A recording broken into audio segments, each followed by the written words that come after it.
can't fully love the longs there. And you see it coming down right off of it now. So see if sellers want to take this and really move us lower, right? Because even if it does close like this, I probably wouldn't want shorts until we could maybe take out 16. But nothing too crazy overnight, unbiased, but could see the shorts coming in. So see what we can get at the end of 15 minutes. NQ's moving lower. So that's going to be very telling as well if we want to find longs. How you boys doing? Randy, what's up? Hi, Randy. Good morning.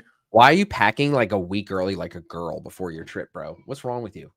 Dude, you know how much shit I like to take with me? I gotta pack. Yeah. I gotta pack my cooking shit. I gotta You pack think my this hair coffee does machine. itself, motherfucker? Right.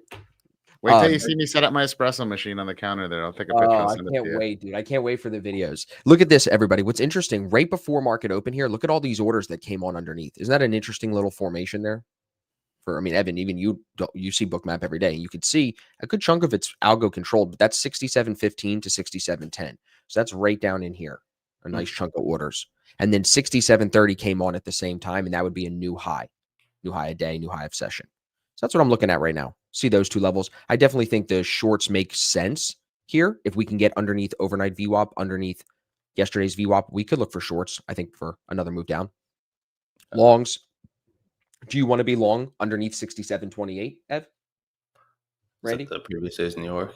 That's previous days New York and overnight highs. So I don't know if same kind of situation yesterday. I don't know if I want to be long here. I want to be long here, right? Like as we go out, I want to be there. Yeah. Yeah, where if you don't watch that view up, you're just seeing us hold above the overnight view up. You'll love the longs. So make sure you guys throw that on your chart if you're watching it already. And then we'll look at NQ just to maybe not trade it, but see if, well, that's moving lower. YM's moving higher. So just like yesterday, let's see if they could all find each other and go the same direction. You guys make out yesterday. I finished green. I had this trade. That was it. Just the trades on stream. Yeah. So I had these two. I think I did really well yesterday, but left a lot of money out there if you think about it, because I think there was another opportunity to short it at 67.49 on the retest here because we move lower, right? So we caught the first trade, the second trade. There's the third trade off the VWAP lower. Did you catch that, Randy? I think this was the short. I took the third one down there. Nice. I took two shorts yesterday. I took one long that I got that I lost on, and then I took two shorts, two winners.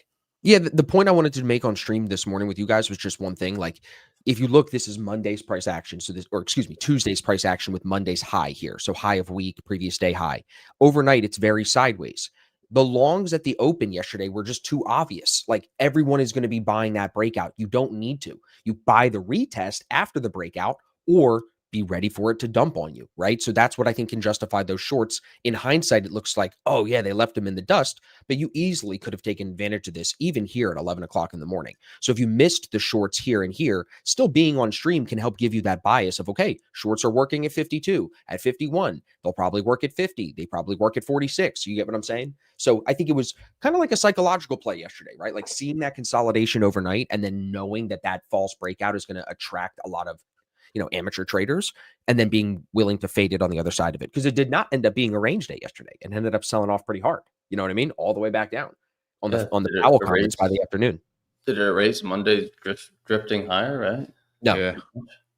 Not erase the whole thing. I mean, it's halfway Monday's drift right now. Well, now it's back. But now it is. By the end of the session yesterday. Yeah, by the end of the session, it was all the way back down. Yeah. But it was interesting when you pointed that out. You and James actually both pointed that out, and I never realized that we never took the previous days. We struggled to get in the overnight session on Tuesday, Monday. We struggled to make new highs, and that because I was just looking at the longs, thinking, "Here we go. This is just going to want to go higher," not realizing that in the overnight session, it didn't. How many times did it attempt to even get up there, and it couldn't? So, it wasn't even needed. Didn't even need to be a big move. Right. Good point. Okay, so do we like shorts?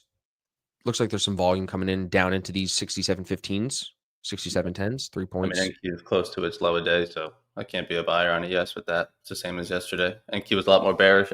ES was just holding up sideways, but now ES is also falling. Yeah, I mean, it's one of those pullbacks.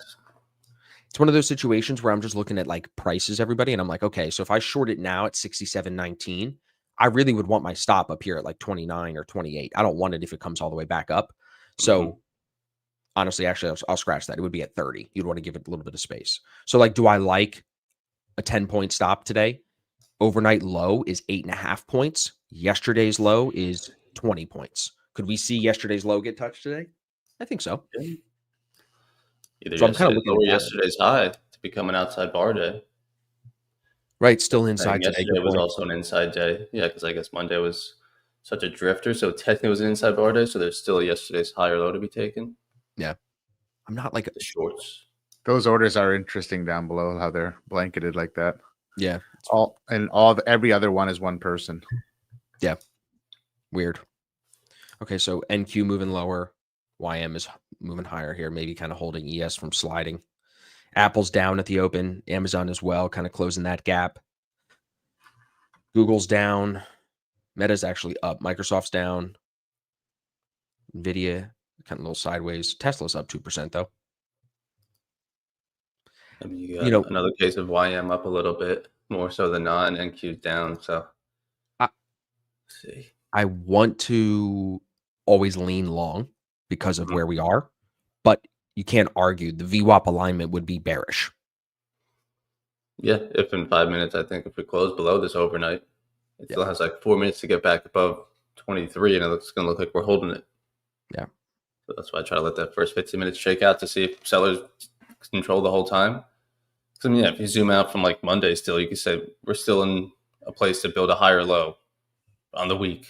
But like just after the sell-off yesterday and not really moving higher overnight, this could definitely keep on falling lower again. But is anyone in the chat in a short or long? I doubt a long, but anyone in the trade already scalping it real quick? Hopefully everybody's finding the stream today. Again, apologies. It's out of our control sometimes with the technical stuff. Had a little bit of lag starting the stream, but we managed through. So yeah, that was yesterday. Now let's see. Decent size open. What time? What is that? NQ or ES? That was NQ. That was NQ. Yeah. It's tough to be a seller. Even like yesterday, I made good money on it, but it's like I don't take advantage of those big sell-off days that much at all-time highs because I'm always ready for it to just bid back higher. You know what I'm saying? Yeah, every leg down yesterday was like another one. Here we go. Like you weren't. I wonder how many people got smoked trying to buy each one of those. Oh yeah. Good point. Jomo, good morning. Dinero, good morning. Gab, good morning. Shaw, what's up, dude? 1,000 lot. Yeah, so you excited for Mexico, Randy? Sorry for busting your balls about your hair products. Everybody's in the chat defending you, so. Yeah, no. We actually did a walkthrough with the owners of the property yesterday on FaceTime, and man, it is. You guys will see. It is. Are you gonna do a crib store? Probably. Whatever we got that, like for what we got that place for is like unbelievable. Like 100% we'll go back in the new year for a month or two. That's good. It's good that now you got the connect, like you know the guy too, so it's good. Yeah, so he said after these next people are there for 3.5 months when we leave, he's like, you're more than welcome to. You have first dibs. So that's cool. And they live in Vail, so they're chilling. Yeah. They just go back and forth. But I guess they were down there for a few years. It's brand new, so they spent the last 2 or 3 years living down there majority of the time while it was being built. So now they're just taking a break from being in Mexico. I'm not really a seller here.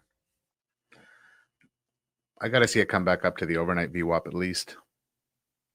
It's lining up with the New York now. Thinking of like risk reward, you could buy it here with a stop at that overnight low, 6-point stop. Try to catch some type of bounce back into that. It was really a range from like London session until this open. Like look at that range on ES. Very tight. Yeah. But like you remove like that spark, it caught at like 3 a.m. London open down and then 15 minutes right back up and then sideways. So there's 45 minutes of action in London. Decent size though. Dinero, baby, what's up? 11 points is not decent size. It's fine. Yeah. Can't overthink it too much, right? It was tight yesterday. No, well, it was interesting because I took a long in the overnight session yesterday. That worked out great. Oh, he's back on the Asian session. Crack everybody. Go to bed, dude. I took profits at 25. And then you can see how price just kept pinning the overnight or the previous day's New York VWAP. So I thought I was going to wake up and this thing would have broken previous day's New York and gone higher. But obviously the sellers from yesterday do not want the buyers regaining control. If we were to buy it on a New York VWAP break going higher, we have 2 minutes until the opening range is set. If we were to buy it there, we would be looking at previous day New York VWAP at 28 as target, which is opening range high. Like, because you have not had a first break of opening range yet. So if you get a break here and you're in at like 22 or 23, you're trading only up to 28. There's orders at 30, but the orders at 15 just seem more interesting to me. Like, are they going to be support or is it going to fill these? You know? Yeah. I kind of feel like it's a coin flip on those. Apples Oh, down. there we go. See that?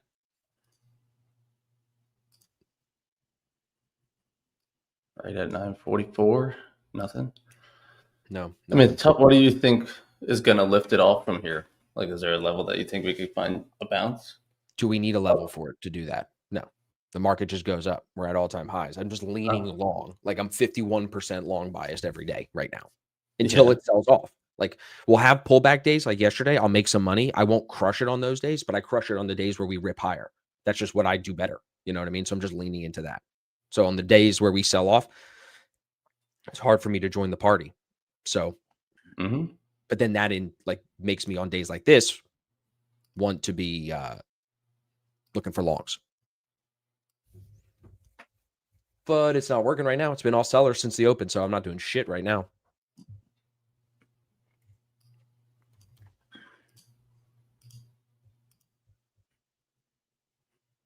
Nick said, you and Dave need to slow your roll with this Asia bullshit. They got naked point of control prices in the chat. Okay, good. Do you have anybody new in the chat today? Anybody new tuning in? I didn't see any new names. No. Speak up, new people. Don't be shy.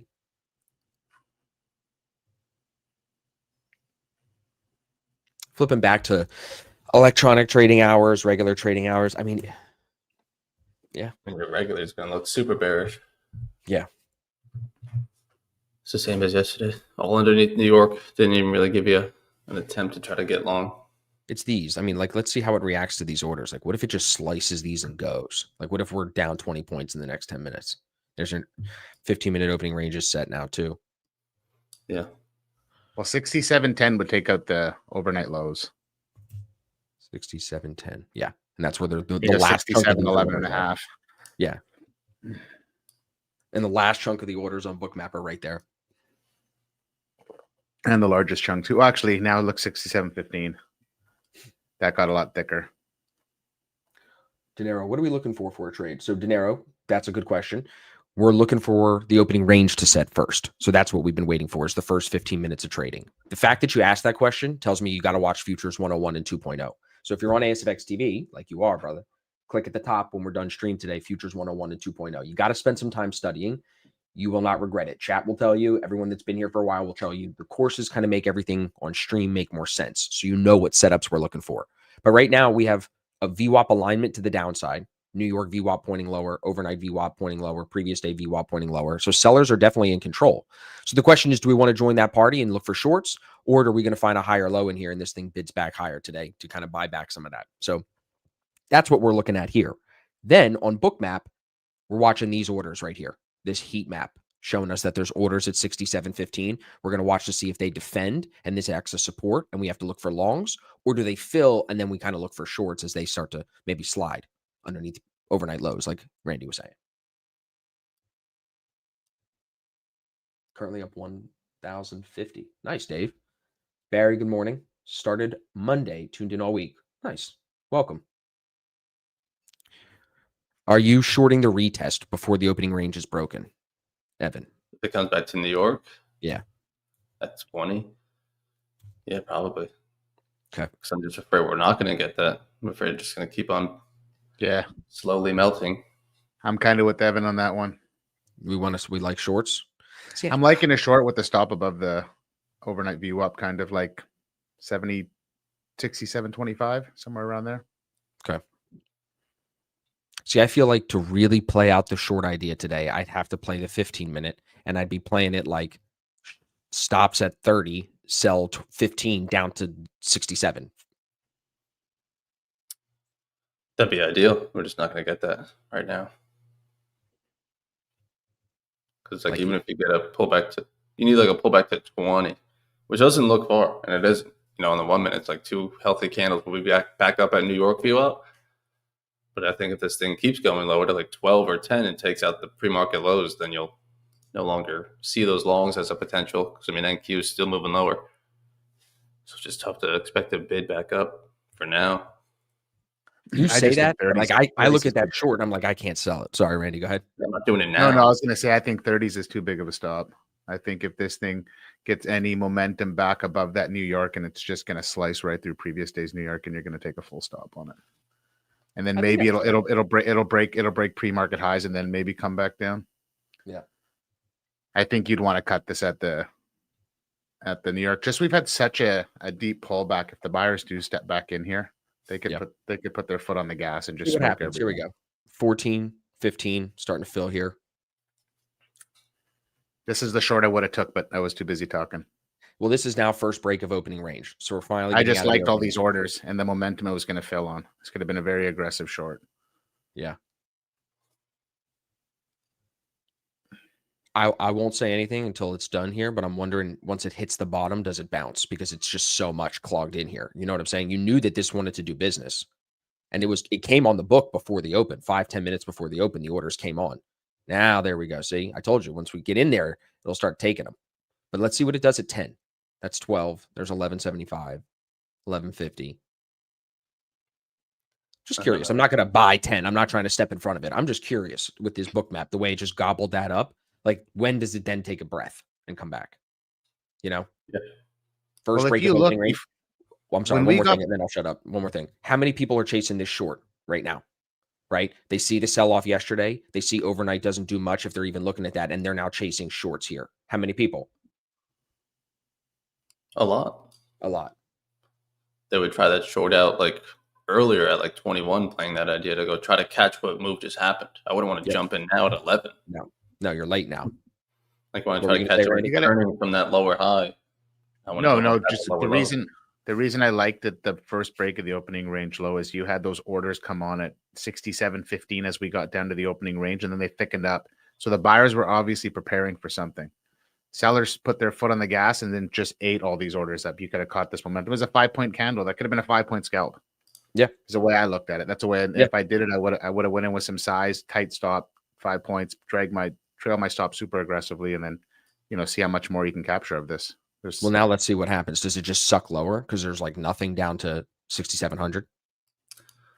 Yeah, like you can see how dark it is here on the book map, everybody. Once those orders are full, it's just nothing's going to catch this. Who's going to step in and be a buyer now? You got yesterday's low at NQ, 10 more points lower. ES as well to become an outside bar day and take out a yesterday's higher low would be the low is very close at 6,700. Nice. Some people in the chat caught the shorts, Randy. They're talking to you. That's beautiful. I love it like you. Yeah, it's good. Okay, 6706. Nice 3 candles, Randy. You just had to talk and distract yourself. That's all good. This is trading, right?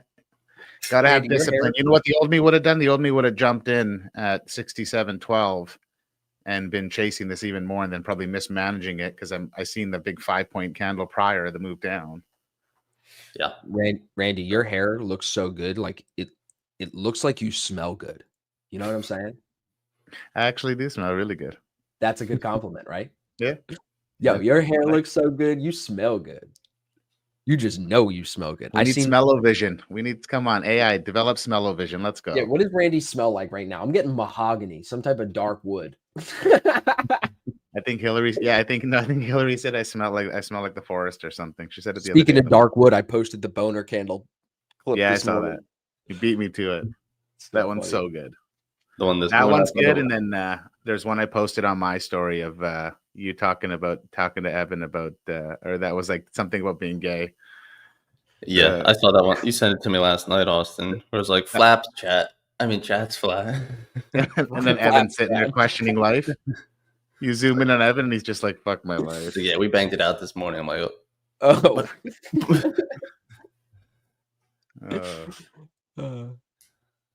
leather and scotch scent coming off my screen. Yeah, I can see that for Randy. A little leather and scotch.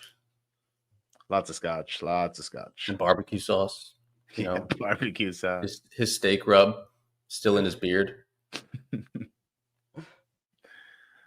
Shaw Dapper Dan. If anybody caught that joke that Shaw said in the group, Dapper Dan. Let me. George. Sorry, go ahead, Randy. Finish. No, I was gonna say it's George Clooney from We're Out, Brother, We're Out. It's an old movie, but it's good. It's old funny. movie, but good movie. Isn't that where they were talking to goats or something? I think all old movies were good movies compared to now. George Clooney don't miss. All right. I mean, I think if NQ pulls back to New York, I have to try it short. Yeah. Didn't take out the lows yet. No, the lows are down here at 6,700, and why wouldn't they be like such a psychological number? Yeah. Are stocks moving lower? It's mixed. Max 7's more bearish, yeah. Yeah. Apple's down. Tesla's the only one really strong looking this morning. So shorts are definitely NQ's actually NQ's closer to those lows from yesterday than ES, no? I mean, yeah, it had been like 79 and it went very to close. Very close. To very close. 5 points in NQ. Yeah, that's extremely close. Should we buy it down here?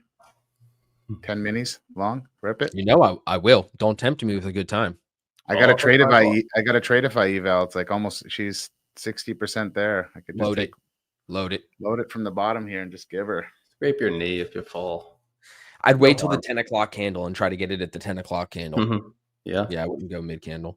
See where it ends up. Okay. So yeah, again, even that idea though, like we were talking at the beginning of the stream, like selling the 67.16 area, 67.20 area, and then the stop at 30, you played it almost all the way down to 6,700. So you got good enough on 1R with that idea. Just playing the 15 minute, just looking at that consolidation. You're treating it like an A1 of like, exactly. This next one could continue. If this comes back up, holy shit. Right. And then that goes to Randy's point too, of like, maybe you don't need to stop at 30. You could go stop at 24, 25 for that point, Mm-hmm. Yep. Well, the New York VWAP's going to be outside of the opening range low here pretty soon. Like, you don't need to be. The consolidation there kind of doesn't make me surprised to see such a big pop out. Like, look how tight that London session was, Well, it kind of reminds me of yesterday. And you put orders on below us. Right, where it went to go make a high in the London session and then just kept getting tapped out, like didn't do much and consolidated sideways. Yep. Now when you think about it, it looks just like yesterday. Yep. Nice, Emil. And ES was better than NQ. I shorted NQ. Nice. NQ, New York view up bounce, and IB retest. So the IB is not set yet. I think you mean opening range retest. Could be good, yeah. Initial balance is the first hour, set at 10:30, 30 minutes. But glad no one seems to be red. I don't think anyone longed it. And honestly, this is kind of one of those mornings where even if you did sell it, I still don't really see how you lost, because there wasn't really that many pullbacks unless you had a crazy tight stop. So hopefully the chat's green or flat. How do you feel about Russell Wilson getting benched? We didn't talk about that. Had to happen. 0-3. The team likes Dart. The energy around him. You got to get him reps sometime. You're 0-3. What's there to lose? You 0-4? All right. Did you cry on stream yesterday, Av? Did Austin rip into you about your Ravens? No, not really, because he recognizes greatness within. So it was good for me. Like I said, I got Derrick Henry and Mark Andrews, so I'm okay with it. Mark Andrews was a good one to have. 2 touchdowns. Not good for you. Mark Andrews, I think that was his first ones of the year. He was a little quiet. Yeah, it was.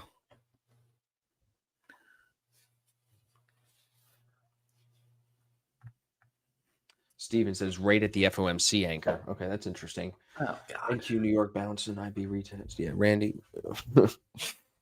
Only one team in 25 years made the playoffs after going 0-3. We're not 0-3, so we're fine. Well, he's saying for the Giants. Well, we knew they're not making the playoffs. What the hell? Yeah. I don't think that was the concern. I mean, 0-3 just doesn't look good.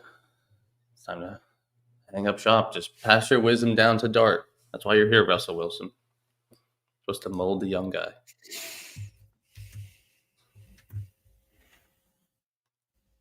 Yeah. Do we have something coming in 2 minutes? Bookmap's getting a little dark. At 10? Dallas Fed Energy Survey and new home sales. Oh, that's 10:30. New home sales is 10 o'clock. Okay.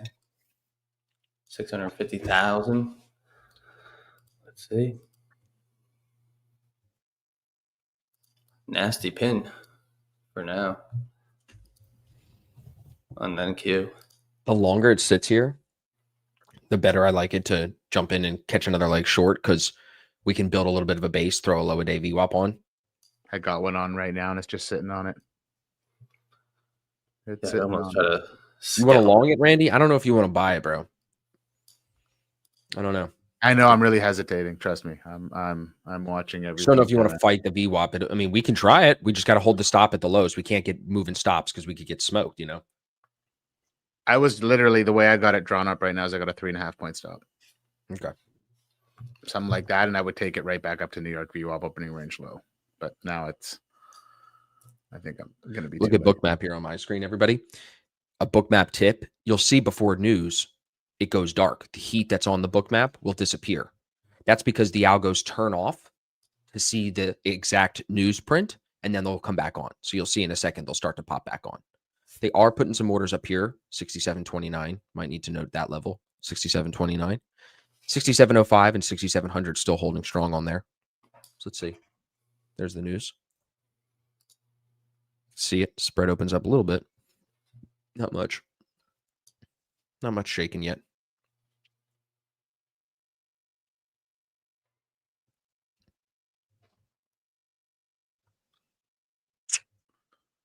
Yeah, let's see. Yeah, just give it a second. It's still dark. Interesting to see that action up there, Randy. You see that at 67.30 on my screen? Yeah. Yeah. I'll give you another bookmap tip, everybody. Make sure you turn your bookmap on before market open. As you can see, the orders that traded into at 67.15, 67.10, the orders that those shorts fell into here, they came on the book before market open. You can see it's before 9:30. So they were there with very little action above, telling us that they may want to fill as the market opens. And that ends up being our first break of opening range right here to the downside. And I think that's why Randy was looking for that aggressive short, because you could see how much more heat there was down here on the heat map as price comes down to it compared to above, you know? So keep that in mind through the rest of the day. Nick already made his 10 points. Nice. Enjoy moving day, Nick. Oh, it's Wednesday. Yeah, he's moving. Every Wednesday. And then Maria. How much you up this week so far, Ev? Maria. I'm short NQ. No, I said, how much are you up this week? You should know. Come on. Yeah, I think I'm 772. 772. Why can't I check trades out? God damn. What'd you say, Randy? You're short? I'm looking to take a short. 67.05 is getting heavier. Just don't have a lot of room for this to. I'm so bad. I want to be long. Don't listen to me. The easier money will be made short. Delta's negative 7,000. I think you'll get something, Randy, unless you think this is the bottom. I don't know. Just look at the way it's holding that lower day VWAP. Oh, I see it. I'm watching it. Oh, yeah. So you got it on. Sorry. I'm looking at my screen. Yeah. I'm watching. Like, doesn't it hold it until one candle just takes it out? Yeah. Right. I'm serious. Like, it's tough. There you go. Oh, we're breaking it. As I start to measure the long out, like that. That's why I hate these longs. Yeah, they're just tough because this can just easily, at any moment, sellers step right back in. And we should be looking at this. Yeah. Well, at least you didn't buy it. So just I'm short. Let's see.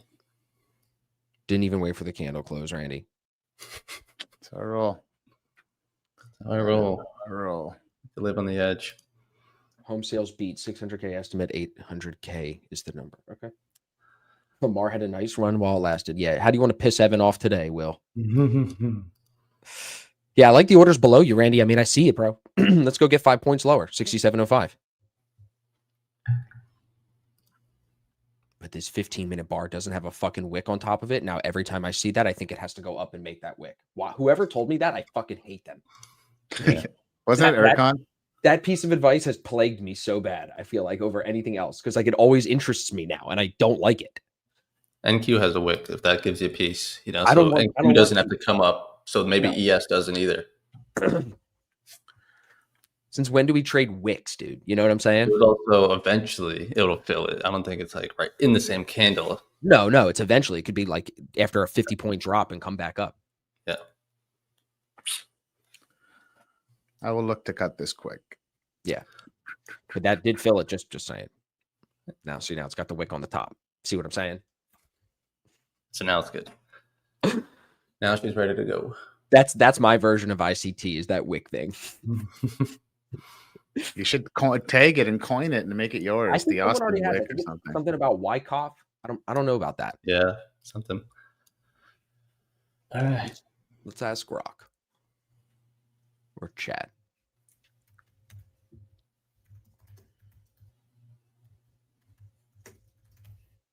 Could it be that TradingView needs a higher level account to view the Mag 7? Give me this only daily candles. You have to make the Mag 7 index. But as yes, like, if you want to see on a lower time frame on stocks, you do have to subscribe to the stock data. Pretty sure. yeah, but is it not the same as our futures data? No. No. All right. Well, I have it, so I don't know what it is. But you're probably paying for it. You just don't know it's like $7. No, I know. Yeah, probably the New York Stock Exchange one. Yes. And then we pay for the CME data. Yeah. Yep. So then there you go. Michael Cook said Nick Stewart probably told you about. Damn it, Nick. Next time I'm in Florida, I'm fucking telling him, I'll fuck you for that. So yes, right back at New York. What are you thinking here, Austin? I'm probably gonna fucking New have York. to buy it, bro. Like I'm a buyer. If buyers step in, I'm a buyer. The problem is we can actually use this as a good teaching point too. This is a common thing. People have a long bias from market open. Sellers step in. They don't take shorts. Buyers step back in and they come to New York VWAP, which is now at opening range low as well. As soon as they see this, they start getting long because they think buyers are finally in. When in reality, what are they actually doing? They're trading long into a lower high. This is making lower highs. So probabilities would say this is a good short level, opening range low, New York VWAP, and we've had all sellers. So you can get something to the downside. And then the safer long is going to be on the break, retest, and then trading long on the second leg out. Super easy way to avoid some losses if you just follow what I just said. Yeah.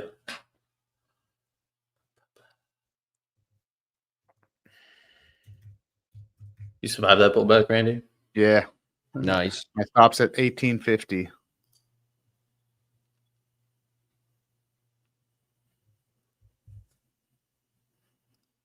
We're lit. Now, I think if we get back above like 67.15, I'll cut the trade there probably. Like I won't let this come back and fully stop me out. Yeah. This is a mistake I made yesterday. I think we should join him, Evan. Yeah. Like sellers are in control here. If we lose this low a day VWAP break, are we really going to be that upset? We can probably make a little bit of money off this. I'm not saying we need to run this lower selling position all day, but that was a great retest off opening range low in New York VWAP. So we'd be short at like 67.10 if we get a low a day VWAP break right now. Randy, what's your entry? Can't see your prices. 67.11. Shit's too small. Like your boner candle. 67.11. One thing I'd be wary of is look at the strength that the buyers found at this lower day VWAP. I'd want to see a clean cut of it, probably if I was going to get in short. Yeah. Hasn't closed underneath it yet. I think the stop, what is your stop? 20? 1850. Yeah, 20 to 1850. I think that's where you really wouldn't want to be short anymore here, because then you could be looking at like some type of retesting structure here, you know? Like if we come back into the 20s, you don't really want to be short. You pull the trigger yet, Ev? No, I'm looking at NQ. See if it takes the lower day view up. I like to hold underneath New York at least. And Q just broke and retested its opening range low. So not looking good for me. Yeah, but the orders coming on underneath are nice. 6703, 6702. What's nice about the VWAP indicator is you can toggle that low a day VWAP. Sometimes I have it on, everybody. Sometimes I don't. If you're not using that, I'll put that link in the chat for you guys too. Just a reminder. I just draw my low. I have the indicator. I just draw my low a day and high days. Yeah, that's too. Just I put them where I want to see. You're old fashioned, dude. You're old school. Old money Randy. A lot of time you don't care about the low day. You have the high day on because you're looking for longs. Old money Randy. Yeah, so everybody, don't forget, be here Friday on time. We're going to do a giveaway on stream on Friday, and then we got a home team podcast on Saturday. So don't be late Friday. We'll do a duck race. Everybody loves a good duck race. And if you're not subscribed to ASFX TV, you can click the link in my bio or Randy's or Evan's bio, and you can get your first month for free. So you can come in on Friday, have some time over the first month to watch the courses, get acclimated to what we do every day. Use my code, you get 31 days. If you use Austin's or Evans, you only get 30. So just throwing that out there. I'm going to join you on the short, Randy. Let's see if we can hold this VWAP and come down. I'm going to put my stop up at 21. See if we can take it a much better price than me. Dude, I'm in at 1150. Oh, yeah. I'm in it. Sorry, I'm in at 0950, 709.50. What a fuck, dude! This guy just added 2 points to his position. What do you mean? It's to the down. It's worse for me. Better right. for you. Evan, thoughts? Evan's too quiet because I'm in NQ. Because he's full my contracts. Full port. And where the stop is 856.50. Yeah, I like my stop. I think a little bit more than you, Randy, because I give this thing a little more time to breathe. Like, if I get stopped, I'm really going to have conviction on the longs for the rest of the day. That's why I like it, you know. But yeah. I got to play the right side of the VWAP. It's all sellers today, so I got to click sell first by this point in the day, you know. You got to try to make some money here. Got to dip that toe in the water, son. Yeah, let's just get a candle close below this low day view up for crying out loud. Yeah. Right at it. Crying out loud. Crying out loud. But when we take it, we'll take it. And she'll go. Even if I'll just take it back to the lower day. Quick. Yeah. I'm in on my 50K instant funded, not my ignites. Are you still trading ignites, Randy, or did you cook them? Yeah, you I'm like I don't know, almost like 2K, like 1,000 left profit target. So that's the profit target's low. The 2,500 profit target is low. Oh, it's 2,500. Yeah, oh, for the payouts on those accounts. I'm 700 away from a payout on that one. Then awesome. I traded that account super aggressive. Like I add into my trades. But are you making more than 300 in a day? Or are you still closing it out after that? Yeah, like, are you going to be able to take the payout, or what are you doing? You know I haven't took a loss on the account yet, so I'm like, oh my guy, my ESS is like it's 28. It's 28% right now, and I still give me your secret sauce for 100% win rate. Be aggressive and add into your trades. Yeah, be never wrong. Randy's rule number 1 with Randy: be never wrong. Rule number 2: what do I say? You smell like dark mahogany wood. Yeah. Stop loss to break even when you get a pointed profit. You'll never lose. Yeah. And you'll also probably rarely win. Yep. Let's take this thing, Randy. Jeez. Yeah, no. It's painful. Oh, I ignored Tito's question. Tito asked why I trade ES. I'm just like Ken just said, just more familiar with the pricing of ES. I like trading just one asset. Evan trades NQ more than me. I haven't traded NQ in a while. I know it. You want to trade what you know. I want to be able to be comfortable with my position sizing, not question any of that shit. And I'm a simple man. You know what I'm saying? Just a simple man. Cue the music. There's a song, right? Yeah, Leonard Skinner. It's Simple Man. Thank you. It's Leonard Skinner. I couldn't remember who it was. For some reason, my brain was saying James Taylor. And that's why I didn't say it out loud, because I was like, no way. James Taylor. Hey, Taylor. Hey, neighbor. Come on now. Come on now. So what are you doing? You're bringing an espresso machine to Mexico? You're going to show all the Mexicans? Bringing my whole kitchen. Bringing my whole kitchen. I got 6 bags, and 4 of the suitcases is all kitchen utensils. So how are you getting there? Flying? You're flying all that shit there? What'd you do? Rent a cargo plane? No, we fly direct. No, because I bought miles a ticket. We get 2 bags, 50 pounds each. Like, oh, nice. So what's in your bag? It's a coffee machine. Don't worry about it. Yeah. Yeah. Why do you have all these bags of beans? Well, I didn't realize you can't bring multiple laptops into you can only bring one laptop per person into Mexico because I guess the people are reselling them, maybe like buying them. So now at Never the heard of that. airport, you can't bring more than one laptop or one iPad. So That sounds like communism. yeah, What about all those screens you have? Is that going to be an issue? yeah. Right. So I'll find out. I'll let you know. Well, that's also like the unfoldable one, right? Like No, if- mine are actual like portable screens, so they can be like it'll look like 3 iPads. yeah. I don't know. But before, when you used to go to Mexico, it was just red light, green light. You walk through a thing, you push a button. If it's red, they ask you questions. If it's green, you just keep walking. Like it's totally random.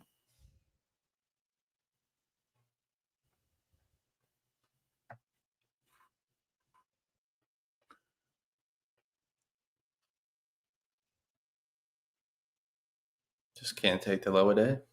Nope. I'm just looking for news right now. I am still a little low. Not really moving lower though. Mag 7's honestly pretty sideways, but underneath it's New York. This is the Nvidia's news right now. Activists are calling Turning Point USA's new speakers extremely dangerous to college campuses, warning that their presence threatens the safety of students, undermines academic integrity, and puts the broader community at risk, and demanding that colleges take immediate action. Basically, they're saying, if you bring in these Republican speakers, we're going to kill them, and that will be violent to everyone else. That's what that says.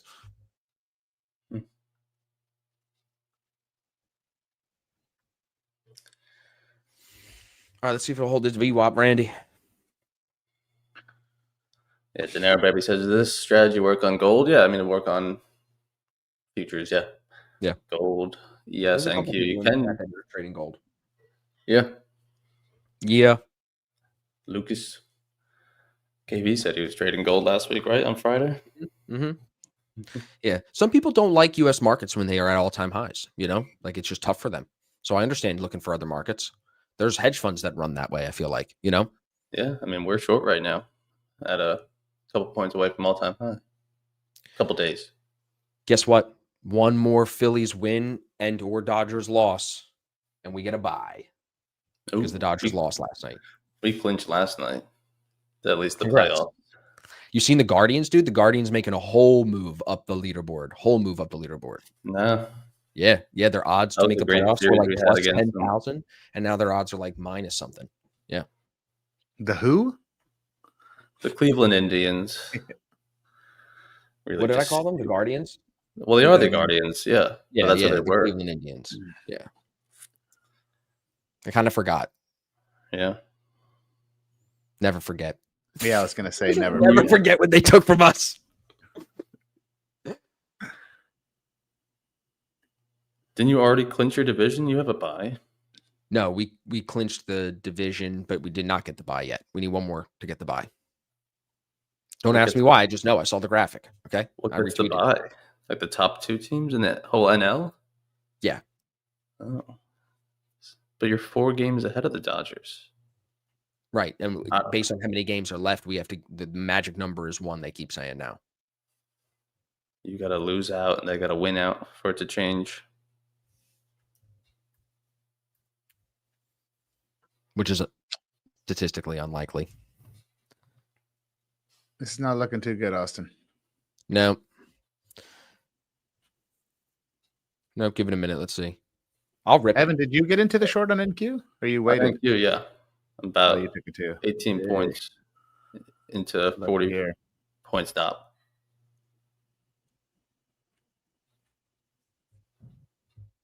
Yeah, we clinched the NL East, and to clinch the first round bye, we need 1.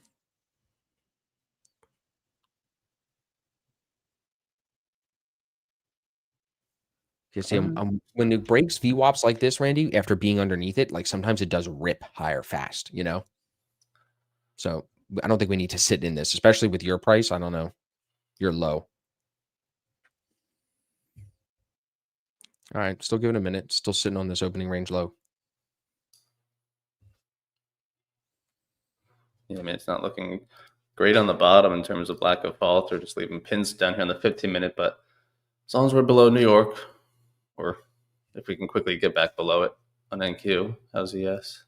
I was looking to buy some Phillies gear last night on Fanatics website, dude. Yeah. That's a gajillion-dollar industry, isn't it? Like, Yeah. there's so many different types of memorabilia for sports, different designs and different things. It's unbelievable. Yeah. Dog stuff, office stuff, anything. You could put a team logo on anything, and someone's gonna buy it. Yep. Dog outfit. Yep. Onesie for a baby.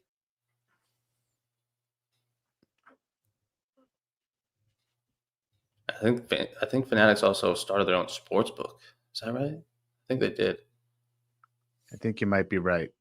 And it's just so odd, but Oh, makes dude, sense. the Jets and the Giants are both 0-3 this year. Shit, dude. Yeah.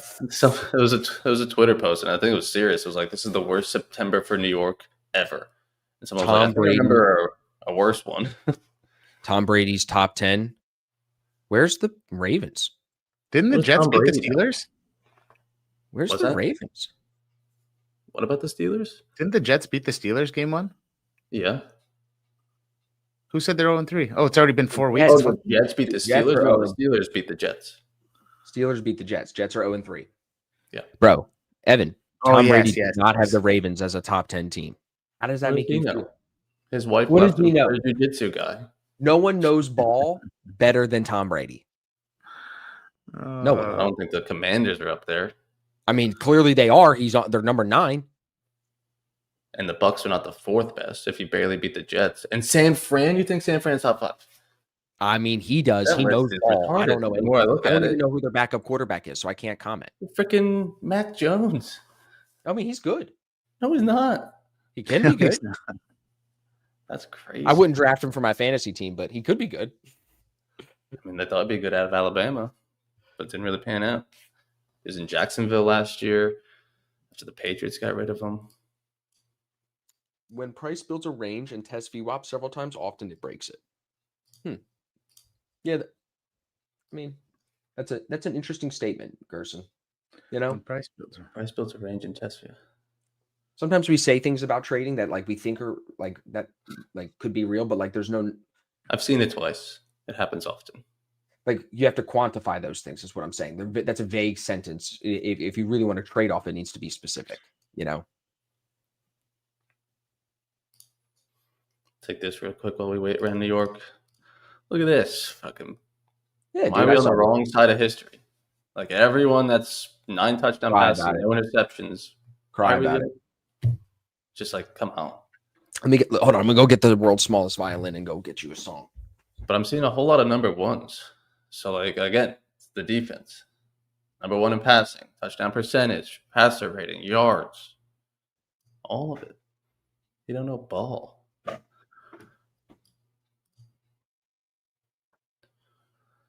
I mean, it's not really new information that, like, oh, shit, we got to get out of this, but it's just not great. Kind of thought there'd be some momentum today following, but still holding New York in open range low. IB is going to be set in 9 minutes or so. You calm down over there, okay? We're below overnight. Don't tell me to calm. I got Would some you type of take recall profits on at my low truck. day? Can you believe that? I just On got your this trade? truck. No, Evan, on your trade, would you take profits at low day? At the low of day, yeah, sure. Why not? Where are you looking to take profits? What I'm trying to ask you. I'll Answer pick the that. question.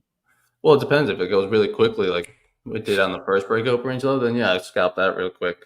But if it's like a slow grind, a low a day, patience will probably wear thin. I'll probably close it full still. I very rarely peace out. So I'll see the type of momentum it has towards the low a day.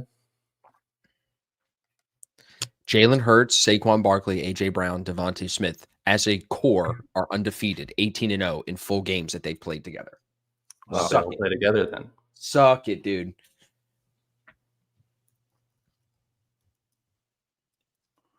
That low a day VWAP is strong on NQ. So Yeah. strong. Even on ES, I thought still. it was gonna break down there on us. I got excited. Go back to doing my Evan pose. Just sit here patiently. Let's see. Let's see. Yes, Where's Jim, by the way? He said he's coming on with Zach today. I can't get that out of my head since you said it, because that's all I hear now is Jim. Yeah. yeah, he'll still say it like on his story by himself. Like Not for our amusement. He'll just say it. That's how he talks. I Just have to got go back to. game. Just got back with Jim. Got back from Jim's house. Gym was hard. Like what?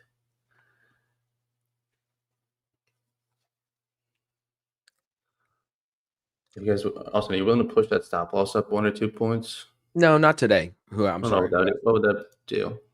No, because what I'm thinking here is like if sellers are going to maintain the control that they've had, I should not get back up into the 20s. If I'm up in the 20s, I want to be long. Like I want it to be long, but I'm trading the right side of the VWAP, so I'm short. You know, I want to be long. Right.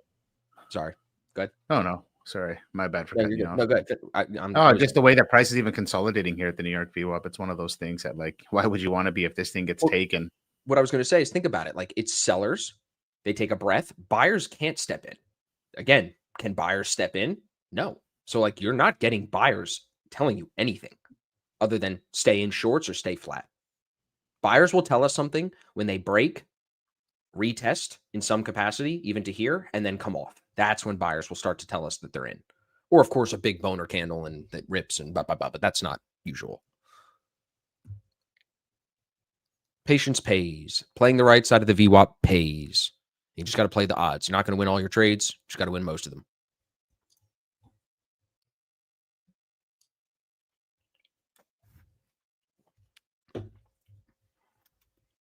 Did you take a long off stream, Austin? Yesterday? No, I took 2 shorts yesterday on stream, and that was it. These 2 trades.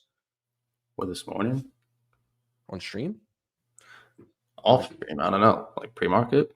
I'm down 259 because of the cost of the position here, but I didn't have any other trades yet today. This is the first one and only on all my accounts. I haven't traded these either.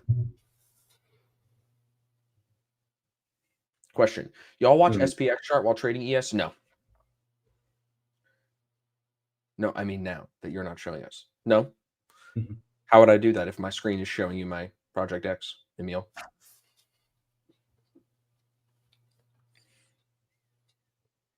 It's damn low. How would I take a long while I'm in a short too?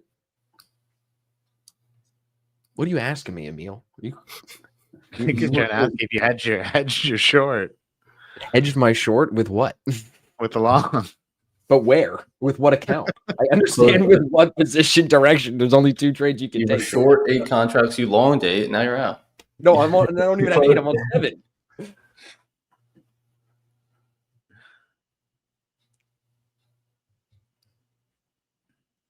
I can't believe they brought Jimmy Kimmel back. That's like the most pussy thing I've ever seen. Yeah. Not even like a month off. 2 days. They had a bunch of celebrities like sign a letter saying to bring him back, aka bring back the only person that will put us on TV. It's so stupid. And like his monologue was like, didn't care at all. Yeah. Did you see that Andrew Schultz clip? I should send it to you guys. It's really good. I don't think so. Where he comes out and talks about like his opinion on all this. No. It's quite interesting. And he just basically says like Charlie Kirk wouldn't be happy if people are getting like he's all about freedom of speech, right? Yeah. Mm-hmm. And now you're banning people from having a freedom of speech, That's which not is what like it is. Jimmy Kimmel can say whatever he wants, just not on an ABC platform. So it's not the same thing at all. Look, you're allowed to say without. You can say whatever you want, but you can also get fired for the fucking hire. Evan has free speech. He can say the N-word, but I will fire him if he does that. You know what I'm saying? So it's like say whatever you want. Don't do that, Evan. You can say whatever you want, but it's not a problem if a company fires you. He's not going to jail. So I don't agree with that. Sorry, Andrew. Andrew Schultz shifted. He came to the conservative side during the election because he hated Joe Biden, and now he's completely shifted back liberal. He hates the conservatives now. So no, I don't think that's not at all what I took from that. You should watch it. Oh, I watched a lot of Schultz. He's definitely gone back, bro. He's definitely gone back to it. He's a New York. I didn't take that from the clip that I watched. That he was maybe not from that clip, but like I watch him with Charlemagne on his podcast, The Brilliant Idiots, and dude, he's definitely back to because he was grilling them about not releasing the Epstein stuff when they ran on it and this and that. He's like, y'all lied to us, so he felt like they lied. He was pissed about that, which is true. But yeah, I think the whole the free speech thing is. I see why they're saying it, but it's not the same thing. Andrew Schultz has free speech, but Andrew Schultz can also get dropped by a brand and lose business. That's what it was. It's like the same kind of thing. The ABC was like, dude, we don't agree with you saying that, so we're dropping you. Yeah. Yeah. Valid. Yeah. But to bring him back so soon is crazy. Like, that's just great. It just and then to make their statement was we made we were emotional at the moment or something. It's like, wow, okay, so what are we have like 13-year-old girls running the company? Like, what's going on? I overreacted. I'm sorry. It's that That's time of the literally what they month. said. That's ridiculous. Sorry.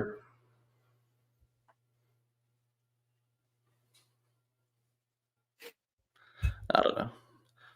I don't know anyone that really watches it like live.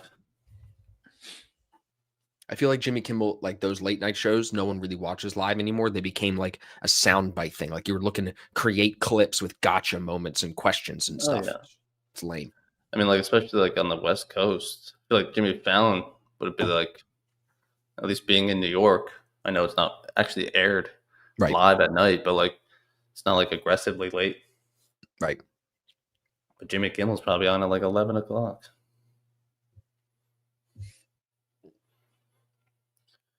So now if we get to lower day, Randy, yes, I'm out of this thing. Yeah. I want to go to bed. This is ridiculous. Well, YM looked like it was going to pick up a little steam there, and I think it gave ES a little like boost. If we took lower day view up after the entry and it looks like we're continuing trend, all right, let's try to get the next leg. But with this, it's like I'll take a retest back to the lows. I want to walk away with nothing.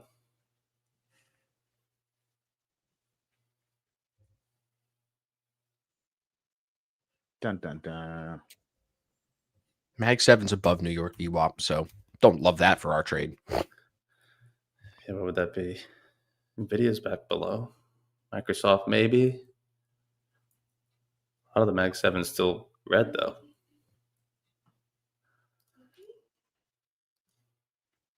How's YM?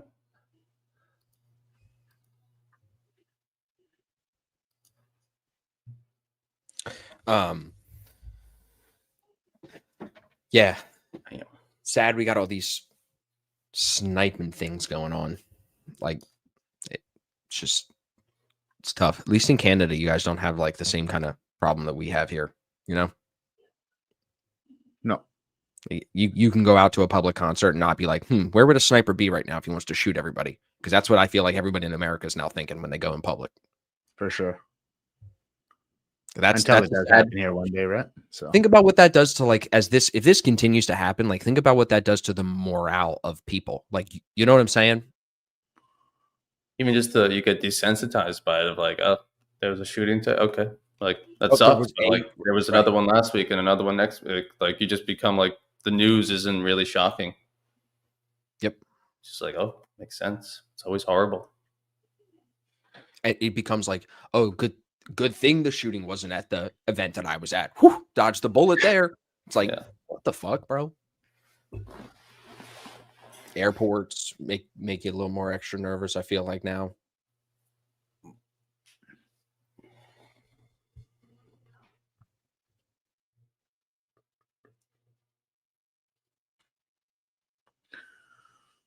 Yeah, how come they kept the Atlanta Braves logo with the Native American hatchet thing, but they changed the Cleveland Indians? I mean, there's still the Florida State Seminoles. There's the Chicago Blackhawks. There's plenty of teams that still do it.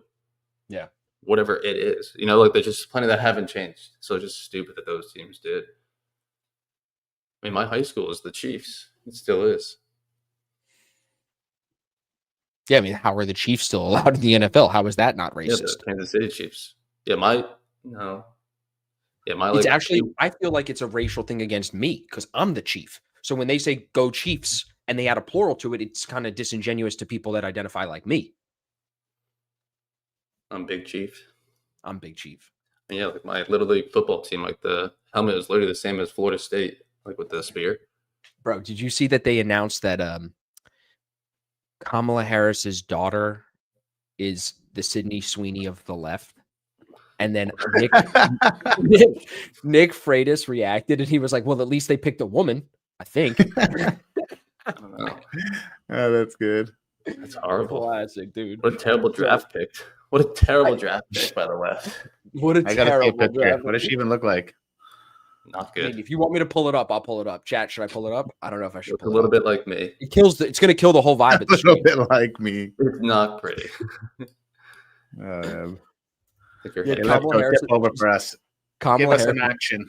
She's on a book tour right now, and on the book tour, she's basically admitted that like she can't understand how she lost, and that she didn't pick Pete Buttigieg because he's too gay, and she was worried about the gay. So like she's like having a terrible book tour, and then this comes out, and this is the with the armpit hair. This is what. Oh, they I say. remember this. Now I know who it is. That This Sorry. is doesn't look the like me. Sydney I take Sweeney it of back. the left, dude. Pick your team, dude. I'm I take taking it the back. I was taking pitching the some blonde color. with the rack every time, bro. That doesn't look like me. I'm sorry. Change my pick. All right, taking low day here. You guys are right back at break even. NQ already taken its low day, heading for the low of it. Yeah. So let's get going. Finally, I think we took it, Randy. Finally, now slide. Go. I was like, do we get brownie points for sitting in this trade this long? Nope, you get no points actually. You get a star, for not Yeah. having a tight stop on your original short. Yes. Of having to get stopped out, get back in.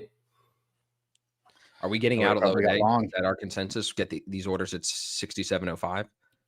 I mean, there's orders at 6700, but not much below it. Every 5. Look, 6705, 6700, 6695. There's every 5 on the way down. I mean, I really wanted that candle to continue there. Could you imagine saying a girl with armpit hair is hotter than Sydney Sweeney? I would literally punch my friend in the face if Evan said that. I'd fire you for that, Evan. That's racist, honestly. I don't know what it is. It's something I can't comprehend. Yeah. I mean, you didn't get rid of the armpit hair. I would still say you're out of your mind. Evan's just a freak, Right. man. He's into some sick shit. He It's is, all dude. I draw Evan's the a line freak, there. bro. That's where I draw the line. You can't have more than me. Can't have more hair than me. Most famous I celebrity gotta for each agree with you on NFL that one. team. Who's does that yours, say? Evan? What does that say?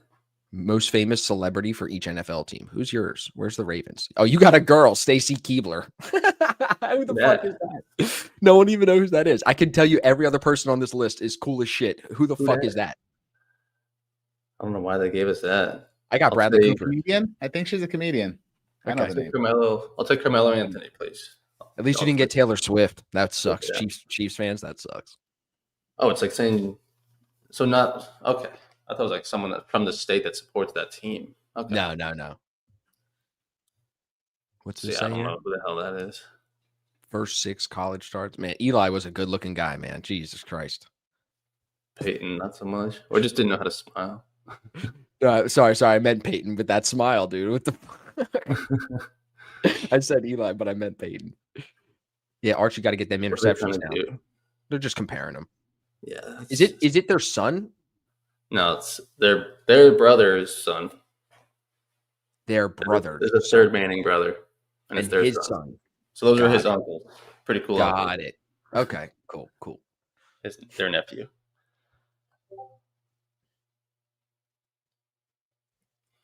Did we fuck up, chat? If Taylor Swift was an Eagles fan, I don't know what I would do, bro. I would probably have to be a Taylor Swift fan. I'm not even gonna lie. Eagles over everything. So I'd probably have to. Kevin Hart. Was Yeah, Kevin dude, we Hart got yours? Kevin Hart. Who do they have as yours? Kevin Hart? Yeah. Bradley Cooper. No, okay. Yeah. We got a lot. Either Dude, we fucking Mark Wahlberg played Vince Papale in that movie. Got Mark Wahlberg. Probably a Patriots fan. Because he's from Boston. Yeah. Back to VWAP. What a fun stream. Up and down in a 6-point range for the last hour. Hey, at least we're doing good shooting. Is anyone timing us how long we're talking shit for before something happens in the market? What would be still better? entertaining? That's all. I feel like I should get like a paintball gun and put like a target behind me, and we should see how many bullseyes I can get when we get stuck in a trade like this. Yeah, That's good idea. aggressive. William says Eagle regular season total losses ±3.5. Oh, minus. So you're gonna They win, might not even lose 3 games. go win 14 games, 14-3. I think they lose potentially this weekend to the Bucks and potentially to the Bills. That would be my prediction. 2 losses. Bucks and Bills. BB. What were you guys last year? Who cares? Super Bowl champs. I just forget. Like 15 is tough for any team. I think we were at 15 last year because we lost the game with Washington where Jalen got hurt. I think we were at 15. You also think about it, you guys are so good the last 2 weeks. You don't play your starters. Boom, there's 2 losses.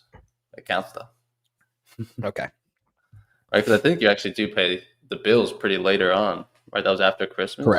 Correct. So it's like, unfortunately, that game may not mean something to you if the Cowboys suck. Right. And so hopefully it's a real game, playing for a playoff spot for both teams. No. We only want to play them. We'll play them the real game in the Super Bowl. That's the only time. Oh, okay. Yep. So give me a preview of the Super Bowl so that I watch it. I like when we do that, and I like when we lose that game because then it's even more of like get that dog in you for that Super Bowl. You know what I'm saying? You want to lose. And when you lose, you actually learn. You're like, all right, what the fuck went wrong there? The winner's probably just going to play the same the next time around. But like, it worked. Let's do it again.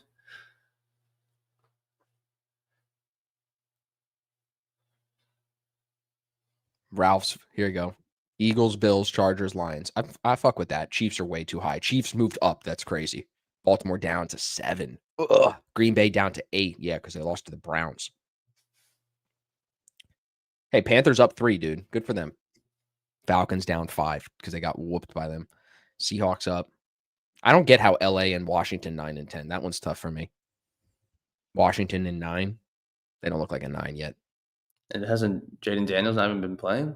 I don't think so. I think he's hurt. Like, who's been in? Marcus Mariota, maybe? Yes, I don't know why the hell Tom Brady has him at like 5. That's strange.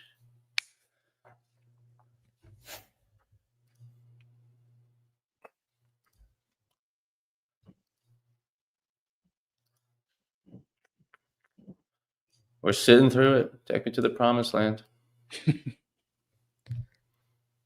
As Denzel Washington said, I'm leaving here with something. What movie was that? Just an interview. I'm fucking leaving here with something. Thanks, Ev. You're welcome. Did you see people were yelling at me on Twitter yesterday because I commented on PW's thing about the girls that he has trading in his office? I commented a meme saying go back to the kitchen because they both sucked and were down in P&L to Patrick. And people were retweeting me, calling me a faggot, calling me short this, short. Like, I can't talk any shit without just getting destroyed. You know what I'm saying? Like, bent over. That means you're popular, right? People know who you are. These people are waiting for me to say something like that so they can try to rip me, call me a clown and stuff. It's like, yep, I can't make jokes. What did PW say? You know what? Fuck them, dude. My biggest flex is that my wife is a stay-at-home mom. You know what I'm saying? So fuck you. My wife's in the kitchen, and I like it. So you should flex your framing skills from your basement suite, man. It's turning out really nice. My carpentry skills. Yeah, so I got the HVAC quote signed and everything yesterday. So we're getting a whole unit put in the basement. So it's on separate unit. So I got to get ductwork and everything installed next week. Then I got to frame that out. So now we're on that. So a little bit of a delay, but.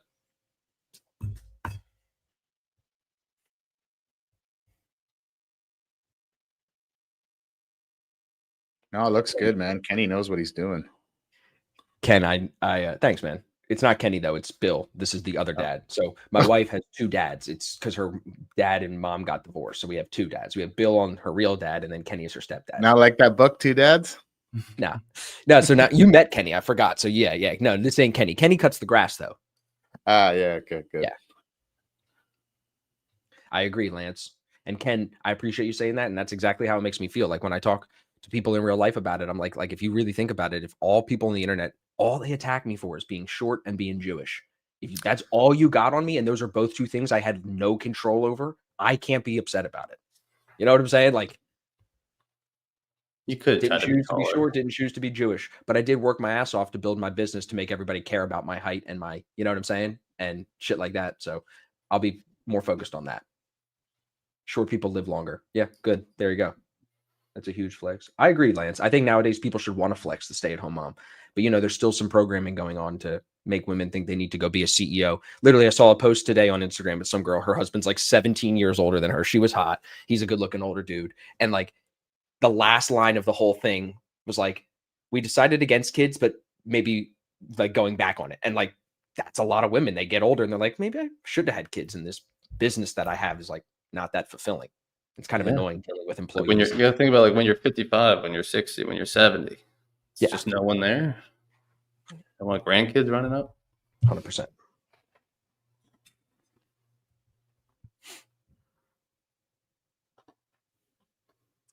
Yeah, now I got 2 acres. I wish I would have had 20.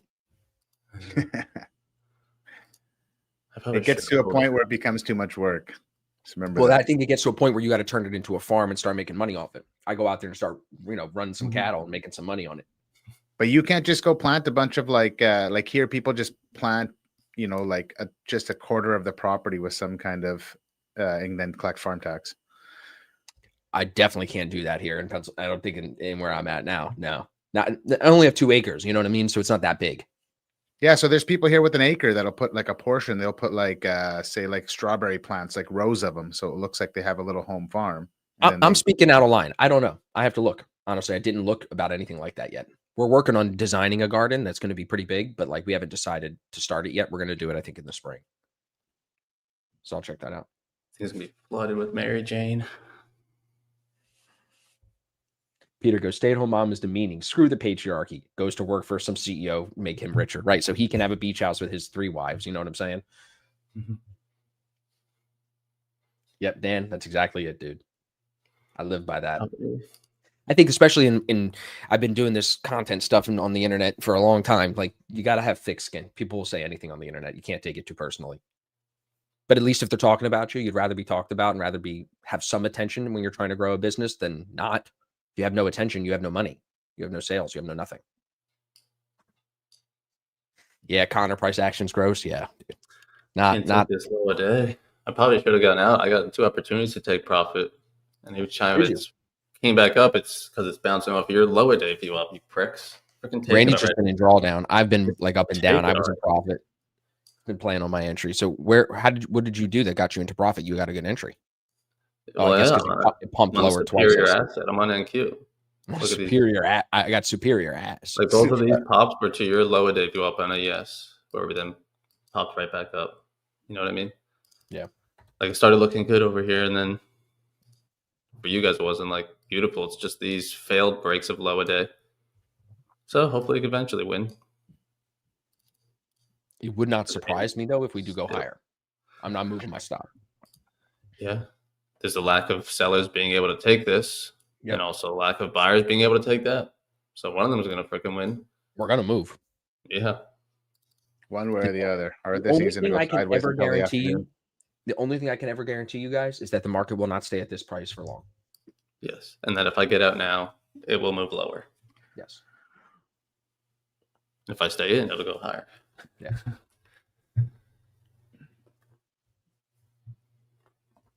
Trade's still valid, but mine is killing still me. Hey, it's good. It's a good mental test for all of you. And that's why being on stream is so important. That's why we give a month away for free, because we want people to see that like being here with us will actually help you stay in trades that you should stay in longer, right? And also you'll cut trades quicker that you should not be in. But like we said, if you're trading the VWAP here, if you're trading, the right side of the VWAP play in that thesis, buyers, not yet, curse of the commentator here, right? But not yet have we had buyers really step in and take control. So you haven't gotten information to invalidate the trade. You're just getting chopped around by algos doing business, and that doing business mentally fatigues you. And then you end up choking a trade, getting in and getting out and giving up all that money. You know what I mean? So that's where using the group, staying with us, helps slow you down a little bit.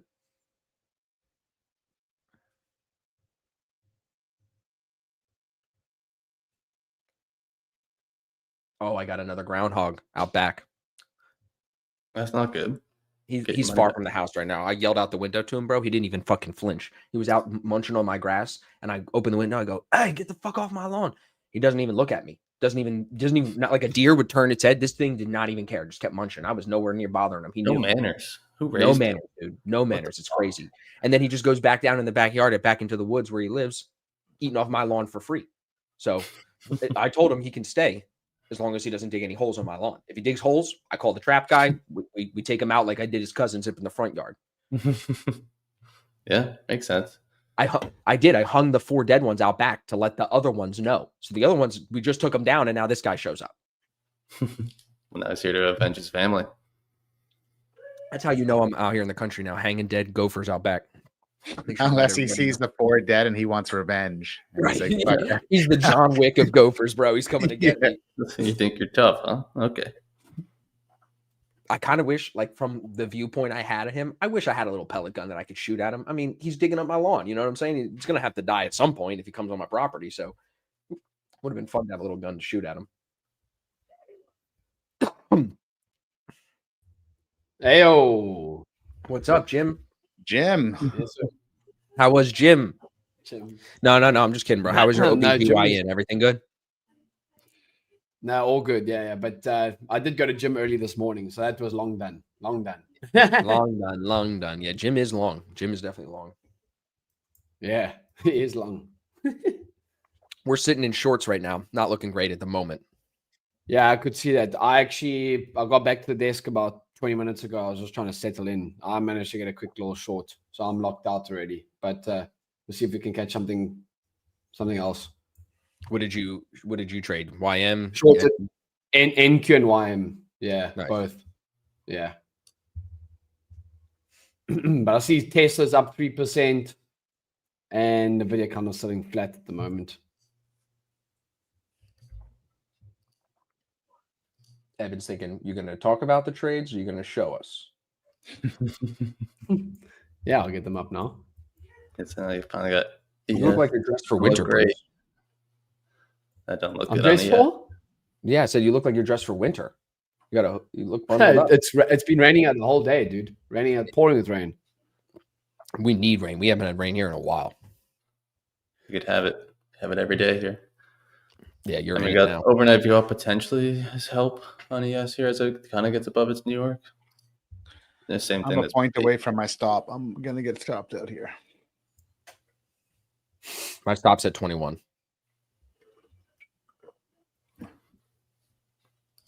Are you heavy, Randy? Okay, let me. Am I heavy?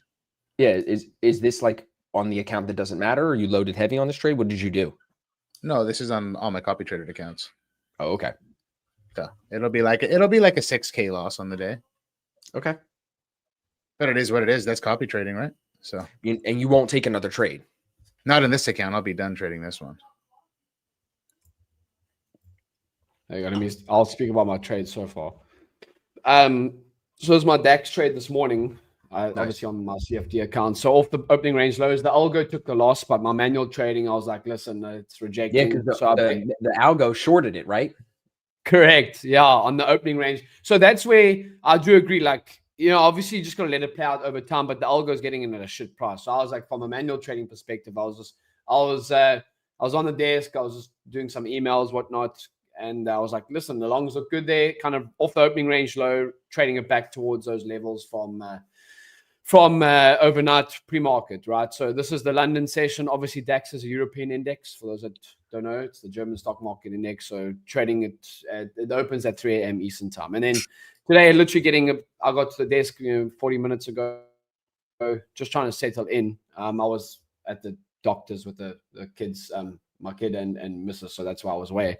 But just settling in, and I took a little scalp on YM. I saw NQ and ES dropping, so I just thought I'd catch a little bit of a momentum underneath New York session view app. Yes, trading before the opening range is set, broken, but just a little scalp, one kind of like 50 points in that. So that's what I'm up at the moment, and you can see over here, this is my copy trading. I was 2K across all my accounts on Monday, 4K yesterday, and 6K today. So it's good. Yeah. Back on track. I'm glad you got back on it. Now, how many accounts is it? I've got 9 futures accounts, 1 CFD account with top 1 trader. So yeah, I'm already halfway across to some payouts on some top 1 futures accounts.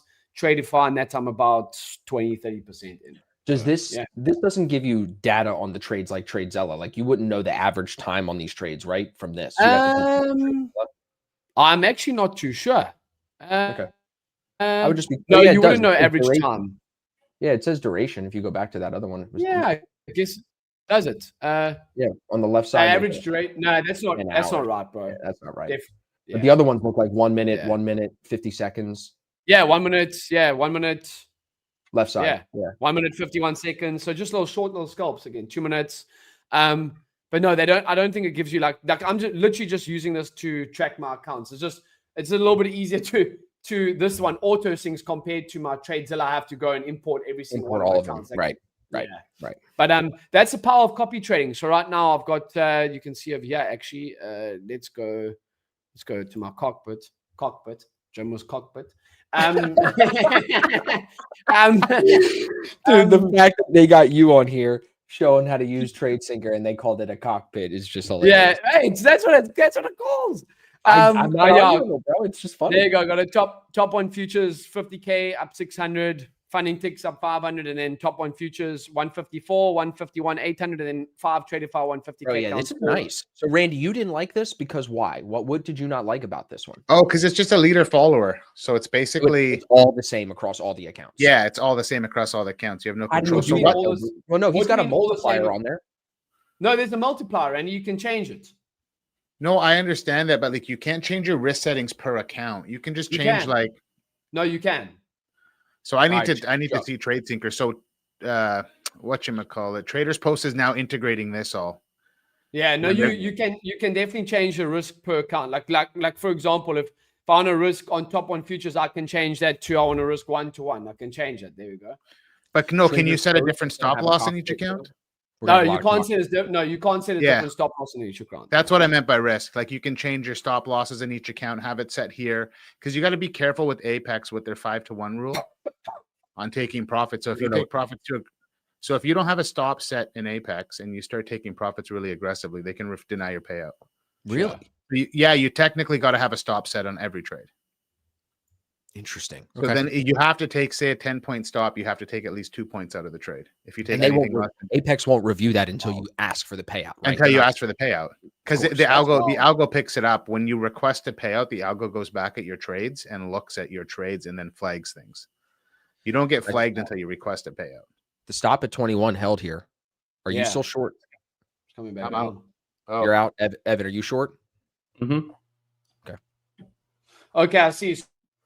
So, but yeah, you can obviously, it will copy you through the stop loss, but you can't have different stop loss placements for each account. So yeah, but you can definitely risk different amounts per account and what you want and everything like that. So yeah, but I just from Randy, from this perspective, it's I know Traders Post are working on getting like a built-in, where you can execute from the platform, but those lines and that are too confusing for me, bro. 100%.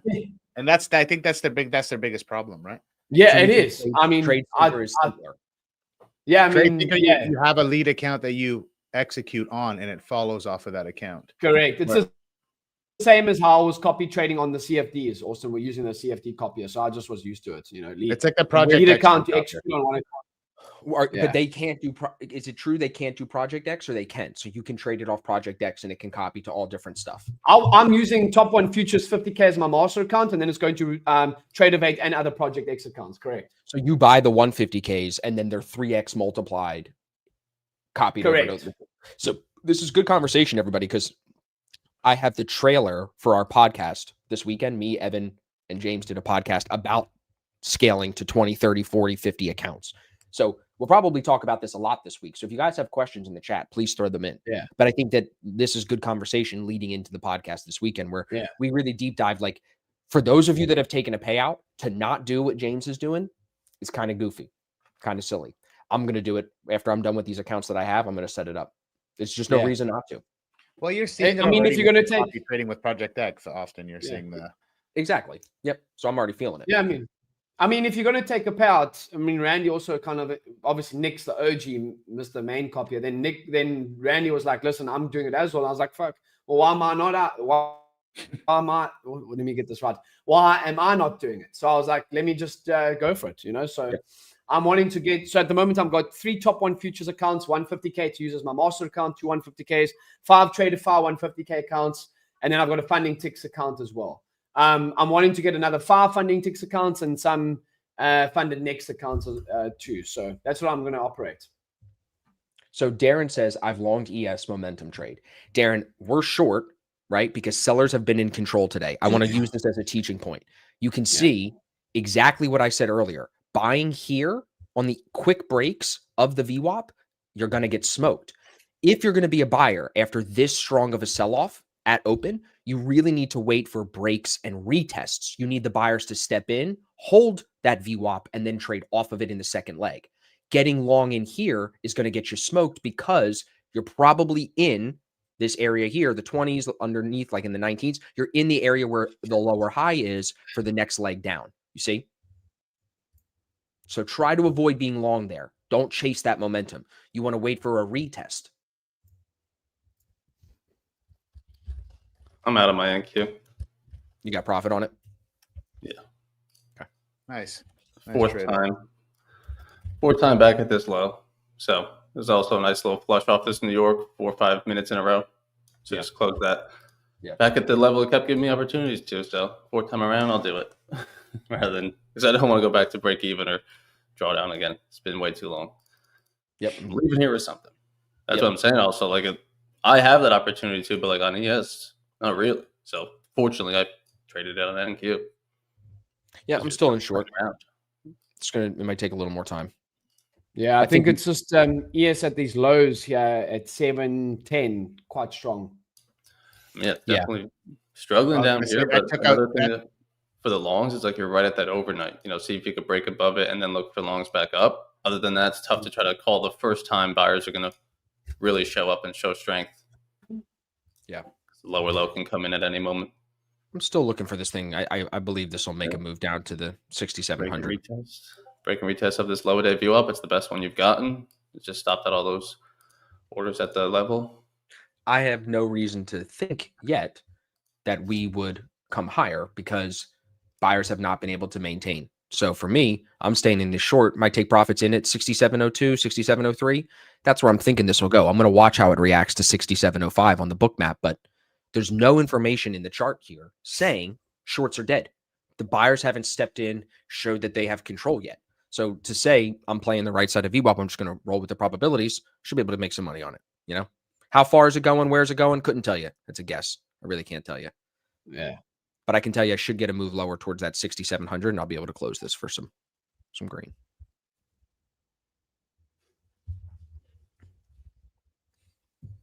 New 15-minute bar coming in now, too. See if this tips over. Yeah, this should tip over. Yeah, it's underneath New York session. If it's got, even if you get 706 on it, would be low of day. Yeah. Yeah, I probably would do something at 706 if it didn't slice through it. Put my markup in the chat now that I'm out of the trade. Just for anyone that was also short with me on NQ. Nice. What's up, guys? What's up, Zarb? Good morning, buddy. What's happening, Zach? Good morning. How we doing? The real question is, when are you going to start doing the trade syncer copy trading thing to all the firms, bro? Yeah, I know. I've been thinking about it, man, but I don't know. I'm like comfortable in my, I just go firm to firm. Top step money comes in, Tradeify. Comfortable, bro. Come on. No, you're absolutely right. He's in a new season of life. Leave the guy. No, but Zach's like on a heater. So imagine if he was copy trading. He takes 40K in payouts. Imagine if he was doing what James is doing or you're doing, bro. 30 accounts. Yeah. Zach disappears. We never hear from him again. Dude, that's probably true. I'd be like in Thailand or something. Just I don't Bangkok. With Jim's lady boys. Right. Yeah. So what do you got for us today, Zach? I like the shorts, but I missed most of that move. So I took a little short on my Tradeify accounts, like a quick scalp. So up on those, and then top step, I'm break even. So, dude, I could go over it, but I took a short at like the best spot ever in hindsight. I got shook and I closed it for a small loss, and then I just took one more scalp, got myself to back to break even. So break even on top step, up a little bit on Tradeify, but now we're just stuck in this range. Like, oh, dude, the price action is terrible. Yeah, pretty terrible. I like the idea of us trading the previous day's low. I think that's a really easy target, but I can't get a good trade down here for that. Yeah. Crazy reversal after yesterday, huh? I know. Up on Monday, down on Tuesday. Now Wednesday, we're just stuck. Zach's been waiting for this. It's like Christmas came early. It's true, bro. I hate all-time highs. Like, just keep dropping it. Just bring us back down, please. I did say I think we are at like a local top. I like NQ. Yeah, I like NQ to come down to like 24,650. There's like a daily fair value gap on there. I like that for a target. Jeez, that's 130 points lower. Yeah. Not today. Not today, just in general. Oh, in general. Sure. Yeah. Okay. Yeah, get your screen up for us, Arb. See if we can rock out and find something. We had some technical issues at the start of the stream this morning, but we figured it out. I don't know what was going on. Evan saved the day. We figured it out. Evan, what would production manager Evan? What would we do? I got it. He did save the day, bro. He did his job. He did. It's like 6 minutes. 6 minutes in the dark. We're back on air. Yeah. Are we live on Alright. X too? Yeah. Yeah, everything. Yeah. Oh, sick. Yeah, we're live on X. Randy's the only one we couldn't. Randy, your X account didn't work, so we'll have to fix that later. I don't know why. Yeah, I'll have to go in there and figure it out with you. Yes, you got a good audience today, Zarb. Update Beautiful. everybody. Tell them what you told me about the course. Tell them we're getting close. They're fighting at it. Yeah, and I know. So I committed to Austin. The last chapter will be done October 1st. So after that, it's in Austin's hands. We get it edited, and that's it. Nice. Yep. Yeah. How long do you think that'll take? You think like a couple weeks, or what do you think? A week. We'll have the graphics and the stuff edited, and we'll have it up. I'll watch it once. I'll make the changes to the website, and then we'll be good to go. All right. So you heard it here, guys. October. Yeah. It's I would coming say yes. By middle of October, you guys will have it for sure. mid-October. Okay. All right. I'm gonna bounce. Take a break. I'm still sitting in this short. You guys see it. I'll keep you posted on it in the chat and in the Discord. Zarb, have a good stream, buddy. Boys, I'll see you guys later. Later, bro. Yes, sir. Yes, sir. Appreciate you, boys. Cheers, Ev. Randy, what's up? I'll see you boys later. I actually got to go take a piss. Yeah, you've been on for a while. I'm staying on with Zach for a bit because I had to be off the desk a little bit into the open. My bladder's going to today, explode. so- Love you yeah. guys. Let's go. I'll see you guys tomorrow. Bye, Randy. Later. Cheers, boss. So, yo, did you take any trades? I just got Yeah, onto the stream, so I didn't. Yeah, catch that. I walked through my trades. I had some YM shorts and some DAX longs. So DAX longs on the CFD account. I'm eight grand on that top one trader account, Zach. You know, I got to get to 12 grand to take like a 10 grand payout or so. God yeah. damn. I mean, that's sick though. I mean, it's not like the futures firms where you're capped out on one account. So you could take out that Correct. whole thing. Yeah, I can take out that whole account. So it's not like I have to get to 12 grand to take like 3 grand. No, I can take like the whole amount. I think I take like in the first payout, I can take 60% of it, but I'm just going to take a small amount and then just wait for the next month, make like $100 trade and then take like 80% of it. So yeah. Gotcha. So you get 12 grand of at the balance. You could take out around like 7, give or take. About That's it. 7.5. Correct. That's- Yeah. Hell I'll yeah. take that, bro. You know, so Off of yeah. one account, that's solid. I took one payout yesterday, Top Step. It was like about 5 grand. Yeah. But that was 5 accounts. You know what I mean? Yeah. Yeah. So Dude, and then I've 6 got the grand on 9 one account. Is I've sick. got the non-futures accounts as well. I've got 5 150Ks with Traderfy, 3 top 1 futures accounts, and which one of them is a 50K because I want to use one as a master account to copy trade. And then I've got a one funding ticks account, which I'm trying out. I'm up 450 on it. And then I'm going to probably get another, you can have 6 50Ks with them. So I'm going to get another 5 and then funded next allows South Africans too. So I am going to probably get those accounts at the end of this month too. I just want to get one pound from these accounts I'm trading right now, and then I'll look to add as well. Bro, it looks like South Africans can trade futures firms now. Like you have a lot of options well, now. Also remember that I have that Hungarian passport, which allows me like to trade, like even though I'm in South Africa, because they're like, yeah, you can trade in if you got a Hungarian foreign passport but live in South Africa. But yeah, all of those firms allow me. The only firm that doesn't allow me is Top Step. It's only one actually. Damn, Top Step, man. They're like the FTMO, right? So they're. Correct. FTMO didn't even let U.S. customers back into trading until like last week. Correct. So maybe one day, Yeah. dude. Maybe one day you'll be able to hit it with Top Step. Yeah, maybe. Top Step is still the best, bro. Like I just love how easy it is to take a payout with them. It's ridiculous, honestly. But that legacy account with Fund and X Futures is pretty much the same. You know? Is it? Yeah, I haven't looked into the details on Funded Next, Funding Ticks, any of these yet. I really should start doing my research. No, sure. Yeah, but they actually got very like pretty solid like same rules essentially. Yeah. That's what's up. So yeah, I mean, I could go over kind of what I'm seeing, James, and you can tell me if you agree or kind of what you think off of it. Hope the chat's doing good. I'm guessing. Are you looking at NQ mostly at the moment right now? I know you were. There was a little bit of a time where you were trading ES for a minute. Predominantly. Yeah. I mean, when I was trading ES still a few months back, I was still doing like 2R, 3R trades. But since I've moved to the scalping, I just think NQ is so good for scalping, man. Just so much better. So yeah, I'm just NQ, but of course we analyze ES to help with our analysis. But yeah, guys. So what I'm seeing, if you remember from yesterday, I've been saying this. I think we might be at a local top here on the higher time frames. especially at least to just come down and take out like some of these lows right here. I think this is low resistance liquidity. I'm just not too convinced that these hold up long term and bring us back up to all-time highs. I think what's more likely first is for us to come down and sweep out some of these lows. If we go to the daily chart, my target higher time frame for the time being is this daily imbalance right here. So this is coming in at 24,655. All right. I think this is a really strong target. If the market wants to tap into this, rebalance this FVG, and then simply rip back up to all-time highs and continue trend, that's all fine with me.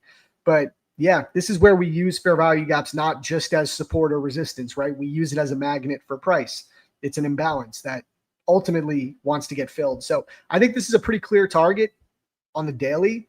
Again, it's a big move from here. I'm not saying today, but just maybe over the next couple of days, maybe early next week. I think that's kind of where we're headed before we come back up to all-time highs. If you look at this price action, so we put in that all-time high right there.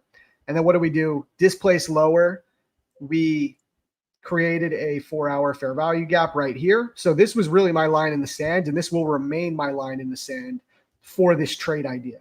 So as long as we hold above this, being we don't get a 4-hour candle closure above 933, I will operate under this kind of higher time frame bias that we're more likely to come into this imbalance first. So just playing ping pong, like, we come up, put in our lower high, putting in a lower low right now, or hopefully. And yeah, this is the line in the sand. So like anything we do in between, we could still take longs. I could still do long scalps, but just for higher time frame bias, I definitely like us coming down here. Going into today's price action. First off, who was trading the mechanical midnight model for my new YouTube video? Because it played out beautifully today. Let me know, chat, if any of you guys were trading it, because I know some of you were trading it yesterday. It played out perfectly. James, I don't know if you saw that new video. I put out a new YouTube video. And I basically went over a mechanical trading model, negative risk reward mechanical model. So I said, like, it doesn't mean that you can't be discretionary. And I actually encourage that you be a little discretionary in your trading. But if you want to have a trading model with clear guidelines that you can at least operate within the framework of to just help you along, I went over like the exact rules. And today it was beautiful, man. So I'll just go over this real quick. Yeah, we just sliding now on NASDAQ. Yep. We've just taken previous day's lows now. Extended market hour lows, not regular market hour lows. Yes, yeah, previous day's low. So regarding to that, we'll see what happens. I think we could very likely snap back up here for a little bit and kind of trap people that are shorting down at the lows here, but we'll see. But real quick, this mechanical model, it played out beautifully today, guys. So again, going over it, if we're above midnight before the 9:30 open, right, we're going to stick to a short bias and try and trade towards midnight as our draw on liquidity. And then all we do is trade the first inversion fair value gap we see towards midnight price if we're above it, right? So here was the mech model today in action. Where is the first inversion fair value gap that presents towards midnight? On the 1 minute, right here. This was it right here. So strong candle closure below, that's your inversion short. You could put your stop all the way up here. You target 0.5 R. That's it. So it played out beautifully today. I would love to know if any of you guys took it. In entry time frame, what time frame are you looking to kind of get in on? This is a 1 minute entry. So the way the model works, you can take any inversion fair value gap between a 1 and a 5 minute. So it could be a 1 minute IFVG, a 2 minute, 3 minute, 4 minute, or 5 minute, whichever one presents first. And that's it. That's the model. Like literally that simple. There was also a 5 minute entry right here, which ended up being like the same exact thing, but you have a 5 minute fair value gap here that also got inversed. And that one would have worked out as well. Sure. Yeah, Wendy said I woke up and witnessed it. Just saying, drop a link there for the chat in ASFX. Got you, Abby. Yeah, because we're actually streaming, because obviously we had those technical issues. We're actually streaming across X as well as. Oh yeah, let me bring it into the X chat too. There you go, guys. But yeah, my thoughts on the market, and I can just let me just take this back here just for 1 second. Yeah, We go are ahead. Real quick, tapping I just want to say into- one thing. I just want to shout out David. Sorry, bro. He said he traded the model and got a winner on NQNES. So shout out David. That's what's up. Sorry, Nice. continue now. No. I just a quick one. You asked me my thoughts on what I'm seeing. So obviously, as I said, I got those quick shorts on YM, but right now on ES and NQ's tapping into that previous day's lows, which is where we obviously found quite a big support zone at around 24,800 yesterday. I'm up on the day. I've actually locked myself out, as you can see across all my accounts. I'm getting close to some payouts, so I'm probably going to be done for the day. But right now, these are the days where they will test you. You don't need to be in every single trade, every single move of the markets. Sometimes, just listen on stream, mark up at the end of the day, learn from your wins, learn from your losses. But don't look to force anything here. I think this is not a great price to be shorting in at, but also not a great price when buyers aren't stepping in here. So keep probably sitting on your hands is the best thing to do at the moment, I would say. Wholeheartedly agree. There's nothing here, especially guys, like I talk about this a lot, but if previous day's low was the draw on liquidity, which in my eyes it was, right? So we have previous day's low marked out right here. That's why I did take one more short in here for a winning trade. But again, it just got me back to break even on Top Step. On my XFAs, or not XFAs, on my Tradeify accounts, I'm just up like $100. Like I really haven't done much today. Because I missed this, you know what I mean? And after that, I get a little cautious trying to short this low into the ground. But the shorts were valid until we take previous day's low in my eyes. So like shorting any of these pullbacks was a nice trade because you have that draw on liquidity still. The thing is now we took previous day's low. So now that we swept that liquidity, see how we're not just ripping lower? We might start to get a pullback here, like a deeper pullback. Trap the people that just can't wait, that don't have patience and are trying to short into these lows. You see it all the time. So I'm really cautious. I mean, now it's like, where do we go next? What do we target next? I guess if we're going to continue to just sell off massively, I would look for the next 1 hour wick, like something like this. Maybe that's a target. But again, I can't get short right here on that. Like I need something. Like, do we have a fair value gap in here or something? This one isn't formed yet, but this one is formed. So maybe here, maybe when we pull back here, there could be an entry. But I'd even be cautious of this because we swept liquidity. So what happens if we inverse this and go higher? Sure. We gotta be careful here. We don't just want to keep shorting into the ground and then get caught selling the lows. So right now I'm definitely going to be more careful than anything. And just see. But I think we could definitely possibly get a move up to that 5-minute gap. I would definitely not short here, though. I would wait at least for a retracement up to the imbalance. See how the chat's doing. Wendy woke up and witnessed it as well. That's what's up. I'm guessing you're talking about the midnight model. Daniel says, how much of a gap do you need? You don't need a certain amount of a gap. Are you talking about the inversion fair value gap? You just need an inversion fair value gap. If you don't know what that is, watch the video. I explain all of it. Zach, why wouldn't you enter at the 621 candle when it inverted the fair value gap? 621. Are we talking on NQ or ES? Let me know, Dan. 621. 621. I mean, the model, you only look for an entry from 9:30 to 11 a.m. Eastern. So we wouldn't enter on any candle that came at 621.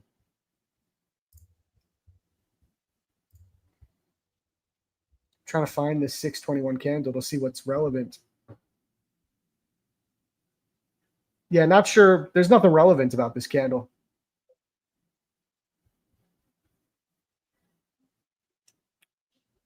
So, Daniel, I do have a video on fair value gaps. You know what? I think Austin has an old video of mine on fair value gaps. But I would say I have a video on them in the course coming out. So join ASFX TV, get access to the course coming out in October. You have a real updated chapter all on fair value gaps. Yeah, 100%. And we are currently offering that first month for free using the code first, right? So so it's a good time to test it out. Just some comments here. So I'm going back and forth between the comments on, yeah. So comments online, James, do you still close 1-to-1? I haven't seen you trade for ages. Yeah, well, I haven't gone anywhere, Ash. So I'm still putting out content almost every single day. But I wouldn't say I'm trading 1-to-1. I'm trading a lot of CFDs, futures. I'm doing both. I'm just trading what's in front of me, using VWAP, trading what's in front of me, taking it one day at a time. You know, I've kind of gone away from that. Like I need to go for 1-to-1 or anything like that. I'm just being like, okay, I'm up in profit. It's at this level. It's hitting here. I'm gonna pull it here. I like that method. That's me too, man. Like that's from a discretional trading perspective, obviously I've got some H4 algos are running in the background that are doing their thing. But saying from my discretional trading, I'm just looking to, the only thing that really matters is taking payouts, bro. So if I'm taking payouts and I've got a 0.8 R, I don't really care. I'm making money. Dude, somebody on one of my YouTube videos, the newest one, commented like they were just like, negative risk reward will never work long term. You're gonna blow up everything. They said some like crazy shit like that, and I'm like, bro, I made 50 grand in like 2.5 months now. We're trading prop firm accounts, bro. I don't care if it doesn't, like, of course I'm gonna blow prop firm accounts. It's about the money hitting your bank. It's just funny, bro. People are dude. If I spend $2 grand in the month and make 15 grand, I'm happy. Yeah. It's just funny, bro. Everyone thinks they're like, yo, this comment, bro. This is just gonna everyone online is a guru, bro. They know everything. Where was that? I feel like I didn't. So yeah, Dan, I hope that question answered it, because we're only trading the model between 9:30 and 11 a.m. So 6:20 a.m. candle means nothing to me, you know? Okay, yeah, he said disregard. That makes sense. But what else do we got? See how we're like pulling back, James? We sweep that level. Now we're starting to pull back. I mean, it doesn't look super powerful yet, but I'm starting to think we're probably coming here to this 5-minute gap. Just makes sense to me. Like that's the most relevant area next. I'm sure there's people just trailing their stops here. They're gonna I've just got a question as well. Now I know you trade obviously a little bit different, Zach, but everyone's got their own flavor, you know.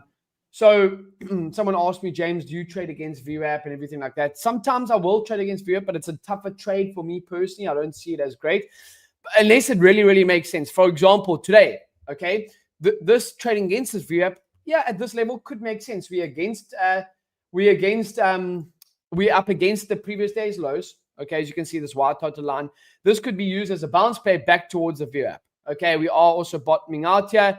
As I said, it is previous day's lows, which was strong resistance as well. So, yes, can it be? Do I trade against VWAP? I try not to. The easier trade is in line with the VWAP. But and you will see if you come into the ASFX TV, you will see the futures 2.0 and the courses. Most of the better trades that we do see are in trend in line with VWAP. I did have a trade, I think it was like last week, Thursday or Wednesday. It was live on stream. You guys would have seen me take it. I believe it was last week, Thursday. There we go. It was this trade over here. So I took this short over here. We came higher. We failed to take out. It was kind of like that SMT. We failed to take out the highs on ES, but we took out the highs on NQ and I shorted over here and I traded back towards this level. So I was shorted like 710 and I was out at 698. So that, a little bit of a more tough trade, but I tend to stay in line with VWAP as for the most part. Nice. Yeah, I'm with you on that.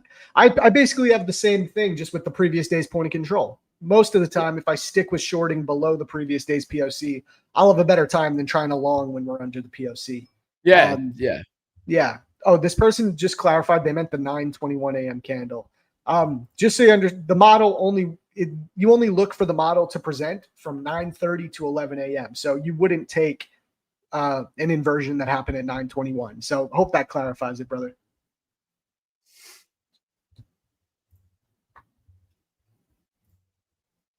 Yeah, man. See how we're pulling back? I mean, we sweep that low.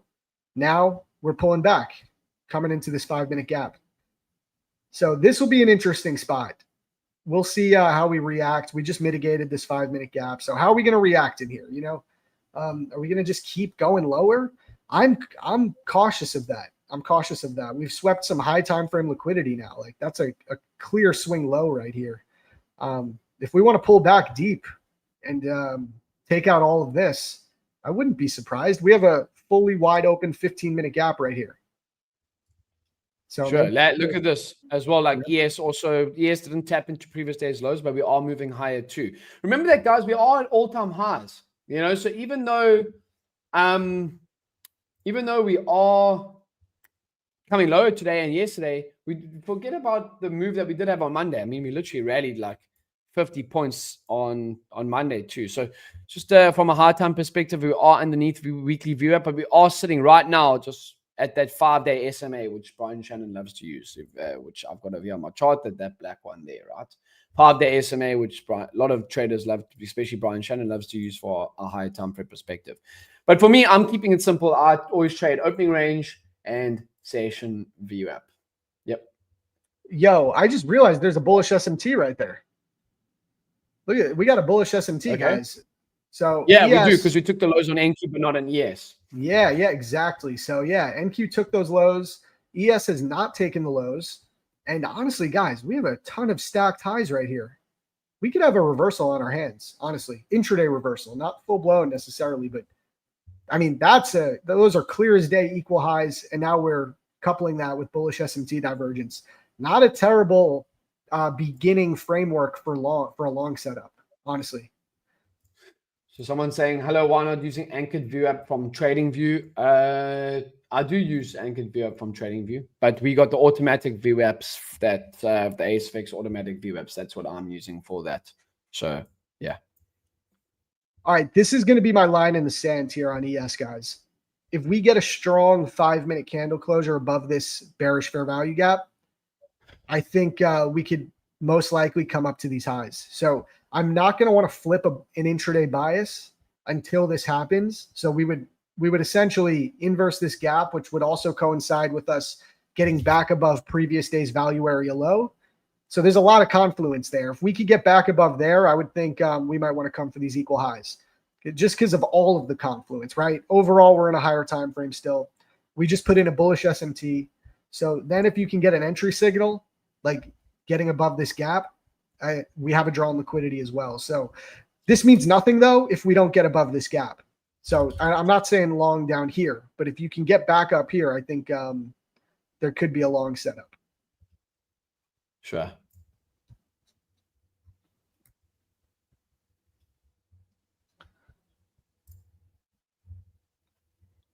Yeah.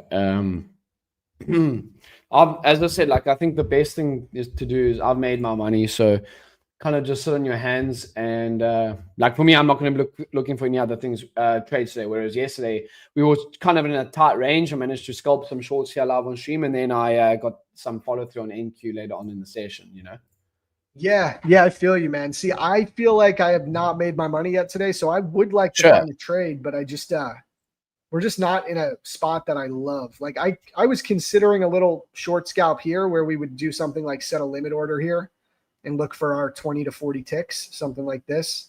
But I just don't like it because we swept out liquidity and now we have bullish SMT. It's just like, it's too messy right now for me. And I know those days where I miss an easy move, I can tempt myself to like find a setup that is not really that great, just to get in.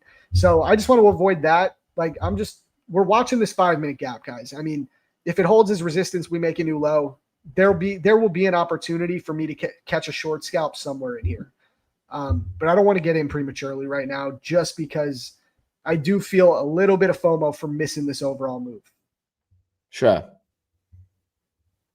Yeah, and that's usually a bad recipe for me, especially with these XFAs. I mean, I only have 1,300 balance in them. I got 5, but I'm in a tight spot right now because I took out that payout. So I would prefer to not blow these, and I'd prefer to get one more payout at least. If I get another 5K, then that's 10K from Top Step in a couple of weeks. So that's my goal, but I got to be very careful here. I've sized down. I'm trading 1 mini, looking for good setups. I don't want to get caught up holding this thing in a bad spot because I can blow these accounts very easily right now still.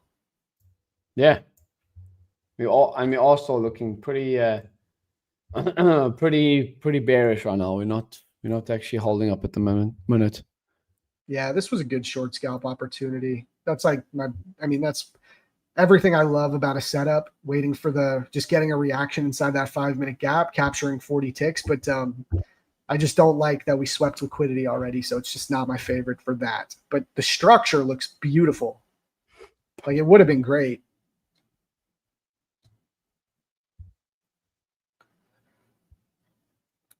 Trevor says, Zach, which video on your YouTube explains the midnight model for the entry? So I linked it in the chat. I'll link it one more time for you though, bro.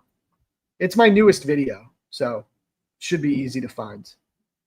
Here, I'll just link the channel. It's the first video, the newest one that came out 2 days ago.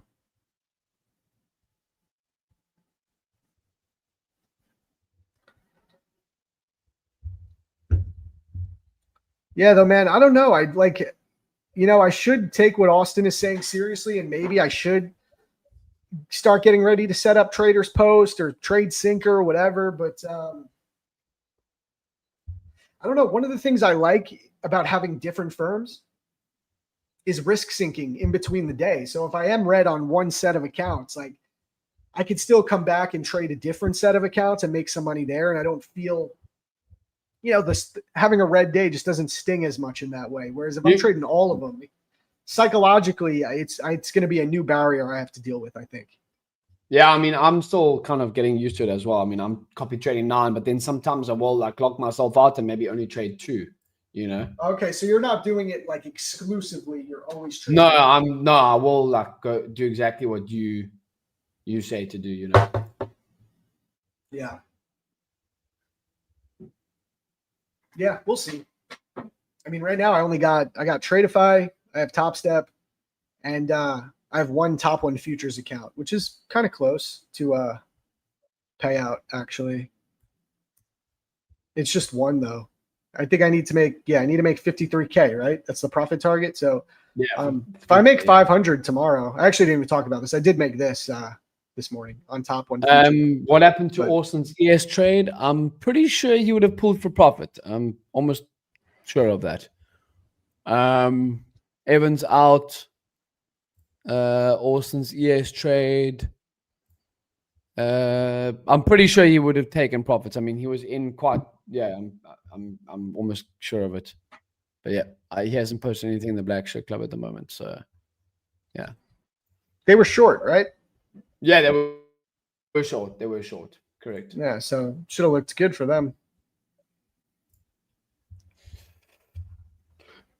New video is good. Thanks for posting it, Zarb. Thank you for watching, Randall. Appreciate it, bro.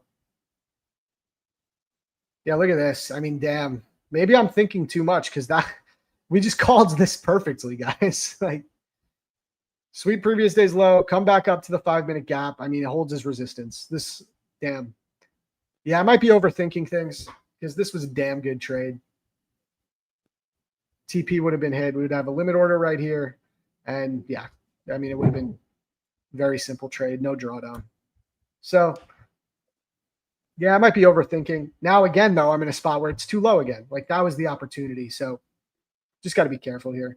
Maybe it's a day that we don't pull back. Maybe we just keep selling off, If so, we got targets. This would be like the max target for the day. I think if it gets any lower than this, that'd be pretty crazy. But it could go down there. I still think we don't want to be super bearish at these lows, though. See, when you look at the hourly, how easily could you see this hourly candle just wicking right below and then closing above, and then we get another hourly bullish candle? It could happen very easily.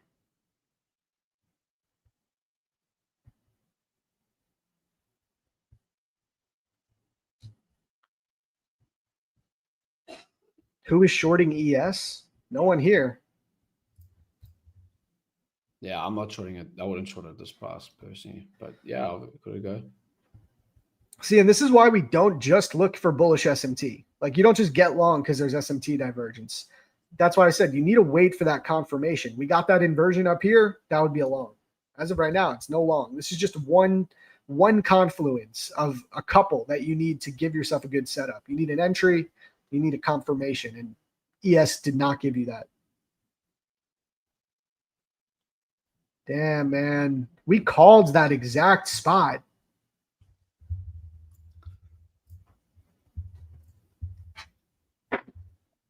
All right. So next target, if we do make a new low, I mean, low hanging fruit is just the next hourly wick that's resting, right? So right here. So that would be 24,766. That would be my next low hanging fruit target. If you displace below that, I mean, I think you're coming for here, 748. And all of this is part of the analysis to come down and fill this daily fair value gap, which is what I think is happening ultimately. I just know we're going to get a deep pullback at some point and catch these late shorts off guard. So, yeah, as you said, I mean, you probably could have scalped for a few points there on ES from, pullback 711 down to 704. I'm sure, Orson's definitely taking those shorts. I'm almost guaranteed. Oh, yeah, I'm sure he did.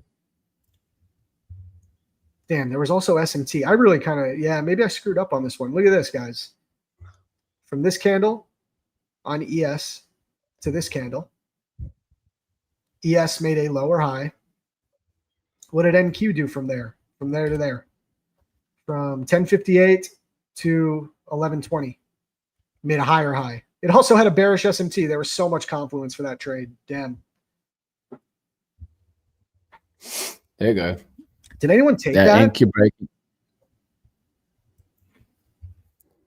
Like, guys, if you're following the way I trade and you're not just doing what I would do, that would be a trade you should have taken. I don't know if anyone took it, but damn, that was actually a really good trade. My NQ algo just hit take profit. That was the noise that you heard there. Nice. Yeah. So how many accounts do you have on that? Just two, bro. Just two accounts on that, and then I also enter manually. Like I get the alert and then I'll take it manually. But obviously from the future side, they only got TradeOvate accounts that are fully automated at the moment. But that's obviously with Edgeville. Yeah. Pusway took the short. W's, dude. Nice. Send a markup if you got it. Yeah, I mean, it was, look at that.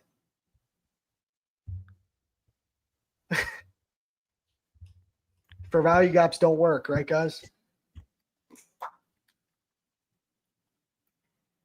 All right, so we just took the first low-hanging fruit, right?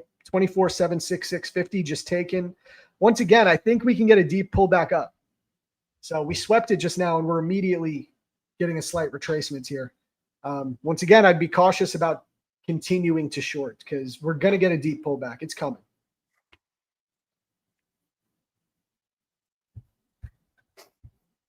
Yeah, nice. Good work on your payouts, though, bro. You've been cooking the last bit. Thanks, man. Yeah, it's going good. But you know how it goes, bro. Trading profits come in disproportionate waves. I wasn't doing well for a couple of months. No payouts for a couple months. 2025 was not looking amazing for me until a few months ago. It was looking okay. Like, I knew I still had time, but it was like in 2024, I did really well in the beginning of the year and then like a little bit towards the end. But then I had dry spells in between, and that's where I got the 54K in payouts for the year. This year, I did relatively decent in the beginning. Like I got some payouts in the beginning and then just dry spell for like 2 months straight. And I was starting to get worried because I was like, damn, man, if I stay in this dry spell, am I even going to make what I made last year? Like I was really, when you start thinking like that, you think, oh, I'm not going to grow this year and make, because my goal originally was to make 6 figures for the year. I thought I could double it easily. And then, before you know it, you're like 5-6 months into the year and you're not close to your goal. And you just start losing confidence. And I was getting to that point. And then, I mean, that's why you just got to remember, and I'm saying that for myself too. Like you're going to go through those little dry spells, but as long as you stay alive and you don't fucking buy too many challenges, like you're going to be all right if you're a profitable trader. Yep. So yeah, it picked up. I'm hoping I can keep the momentum until the end of 2025, but we'll see. That's why with Top Step, bro, like I feel like a lot of other time, like if this was 3 months ago, I would not even have been thinking about taking a payout when I got these to just $2,000 because I'd be like, that's only a $1,000 payout. But now that I'm trading, if I'm trading 5 accounts, that's $5,000. So that's actually a decent sized payout. I don't need to sit there and try and get them up to 5K, you know? So that's again where copy trading comes into the mix. Yeah. It really, it helps. It really helps. It makes it a lot easier. But you got to be ready for copy trading. You know, like if you're somebody that's not taking payouts consistently, I don't recommend copy trading at all. I think it's silly. I think you should prove to yourself you can get you can get some payouts consistently. Do you agree, James? Yes. If you haven't taken any payouts, you should not be copy trading. You're just going to go through more money. Someone's asking in the chat here, if I can just share my screen again. So Eddie's asking me, any tips for today on ES? Keep short. We're underneath New York session view up. Look for bounce plays off the New York session view up. No point in trying to long or anything like that. Go with a little bit of a wider stop. If you're look for shorts off here, something like this. Okay, stop loss middle of the range or something like that, and look for the play like that. That's what I would be looking for in terms of plays like today using view app. Yeah, you just can't short it down here. You just gotta wait. Yeah.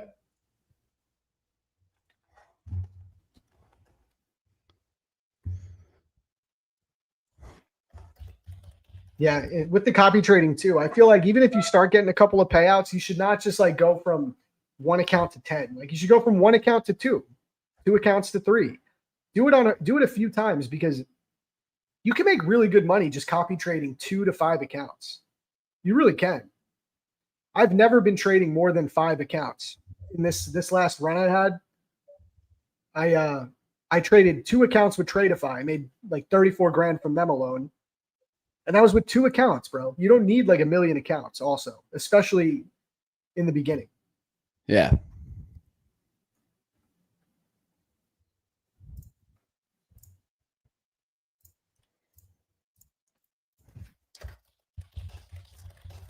William says, dude, I had a brutal day yesterday, blew up 2 challenges and 1 funded. My biggest weakness is ending the day on a loss. Yeah, man, it's a lot of people's weakness. So yeah.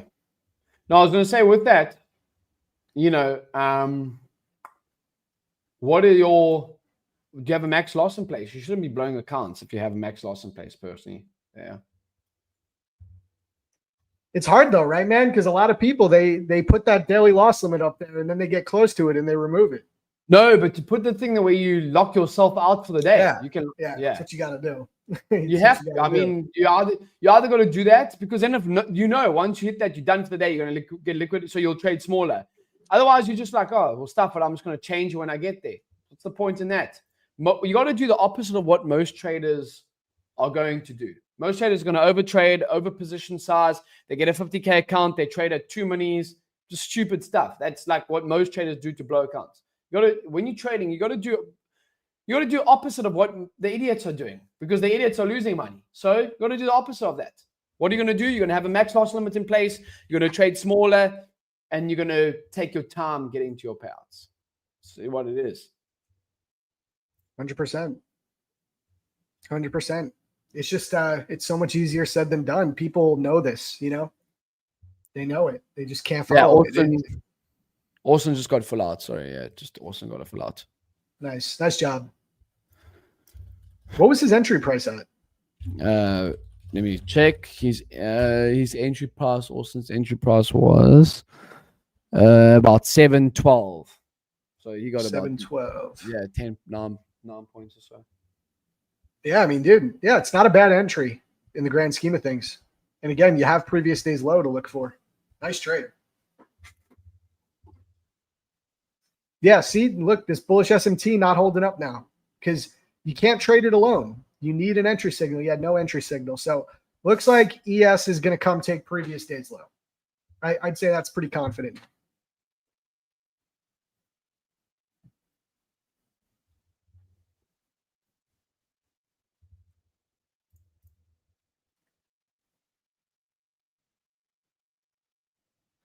Christy's asking us if we trade anything other than the S&P and NQ. I don't, but I think James does. I trade a little bit of YM. Yeah, I'll trade a little bit of YM. And the DAX, right? Yeah. And I'm sorry. New York session. Yeah. And the DAX. Yeah. So I'll trade the DAX. I actually trade the DAX every single day because I'm trading CFDs as well. So yeah, I'll trade the DAX and mainly NQ and ES. So DAX, NQ, and ES, and a little bit of YM from time to time. But yeah, that's what I'm trading. Yeah, Wendy said that Tradevate they have updated it. So you can set lockout TP and loss parameters now, which is pretty tight. That's good to know. I got to look into that actually. Right now, I just don't need it because these Tradeify accounts have a daily loss limit in place. And, I'm not at the point where the daily loss limit gets removed. So right now I don't need it. I have a built-in one, but that is good that they finally added that. They like to take their time to do that. They've been talking about that for like a year that they were going to do that.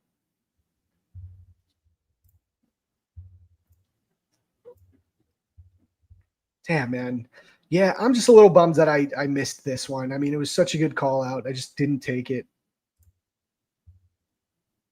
In hindsight, that trade was just beautiful. Yeah, no, William, yeah.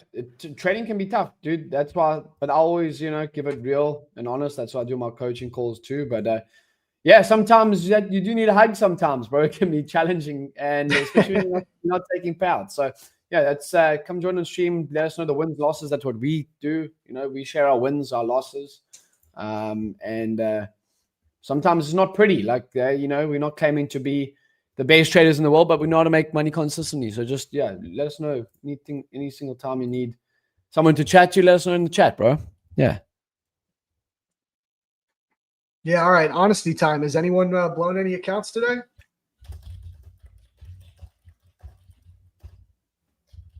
I feel like you shouldn't have, because I don't know why you'd be longing this. I think you'd probably agree with that, James. Like, I don't know why anyone would be longing this. There was really no signal to long at all.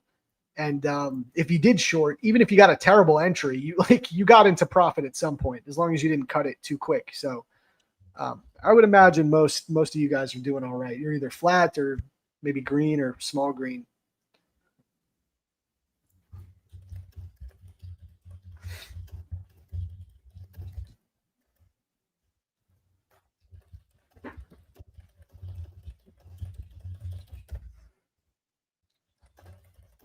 I'm going on the Behind the Charts podcast tomorrow, James. Hey, nice. That'll be fun. I was listening to their newest one this week, man. I think they got a good thing going. I really like the rapport they have together, the vibe. Like they've been friends for a while. It was a really unique idea to be like, hey, we're not necessarily profitable traders yet, and we're going to talk about it. And that's what the podcast is. And then they have guests on, all people who are at different skill levels, and they're just like so honest. It's just a really refreshing podcast. I really like it. Nice. Yeah, I think it was a great idea on their part. I like the guys. I actually had a call with Thomas yesterday. Damn, look at this. All right, guys, 750 taken. So once again, I mean, we called out these lows to get taken. We knew they were going to happen. I was just hoping we'd get a deeper pullback, but market wants to just sell off. Again, this is the target. Not today, but I'm telling you guys, we're coming for this daily fair value gap. I feel very, very, very confident in that. So over the next couple of days, I like shorts to this daily fair value gap.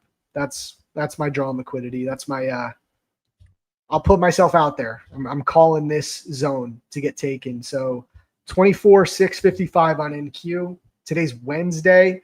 I think there's a really good chance it could happen by the end of the week, if not very early next week, like Monday. So that's my call out. On ES, it's similar. So ES does not have a daily fair value gap to target, but I think there's a 4-hour. No, there's not even a 4-hour. ES is a little bit tougher to call out an exact price level. But once again, like all of these lows right here,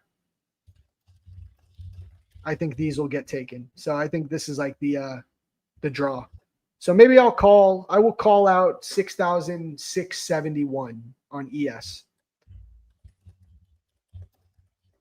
So right there, that's the zone. I think either by Friday or Monday, I think it's a good probability that we come down, take that level on ES and NQ similarly, but it's the daily fair value gap. I think 24,655.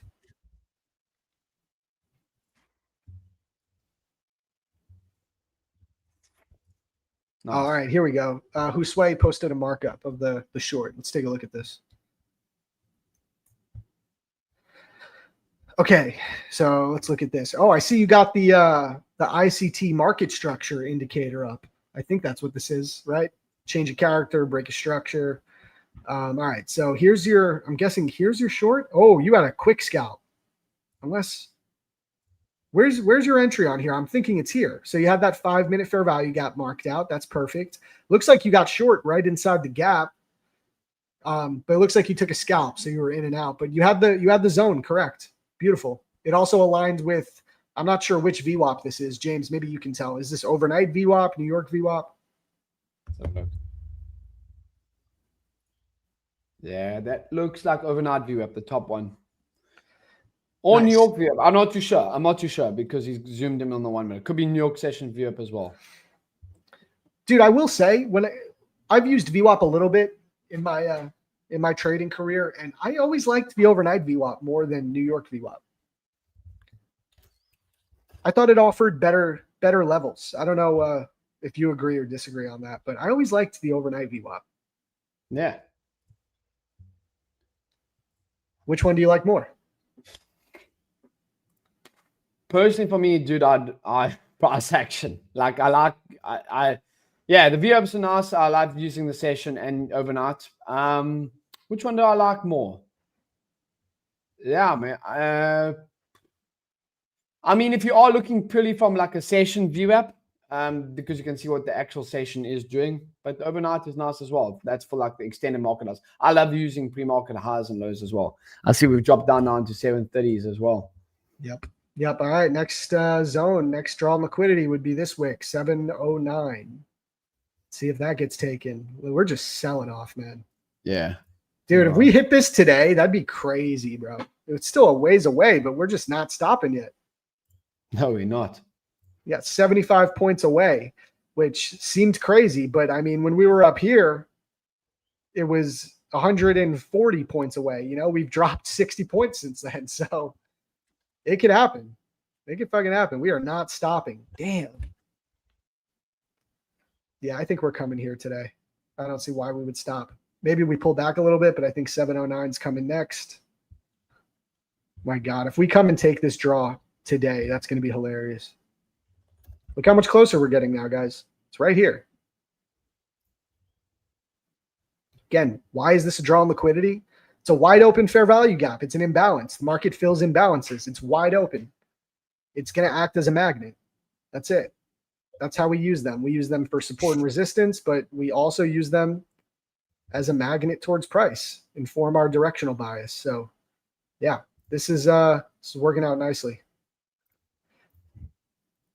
And that's why even on the higher time frame, like, yeah, I trade on the 1 minute, but I like to know what's going on here, because if I can get a gauge of where we're headed towards on the higher time frame, doesn't mean I can't take trades in the opposite direction or anything. And I still need to have trading entries present on lower time frames, but this can really help you, you know, not get caught up in the lower time frame and thinking like we have to reverse.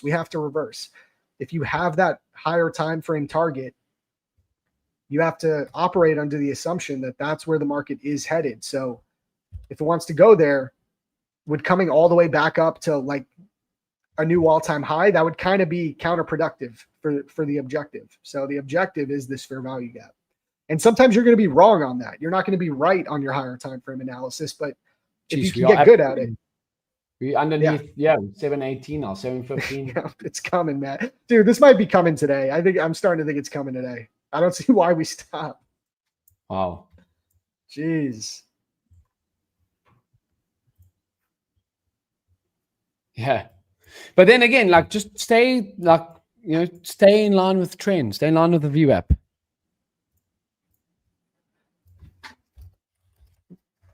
What time are you going to be on the Behind the Charts podcast tomorrow? Well, we're recording it tomorrow, so I think it's going to come out. They come out every Monday, I believe, Monday or Tuesday. So it'll be up next week, I think. I think that's how it goes, unless they have episodes banked. I don't really know. I don't really know their process.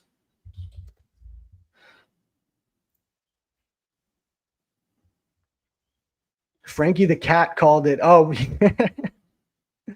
yeah, dude. My my cat yesterday, James, was like causing a ruckus. So everyone met Frankie, my cat. No, on When stream. he said, yeah, on stream. So Frankie said, Wendy's saying Frankie the cat called the daily fair value gap. Look at this. Nice pullback.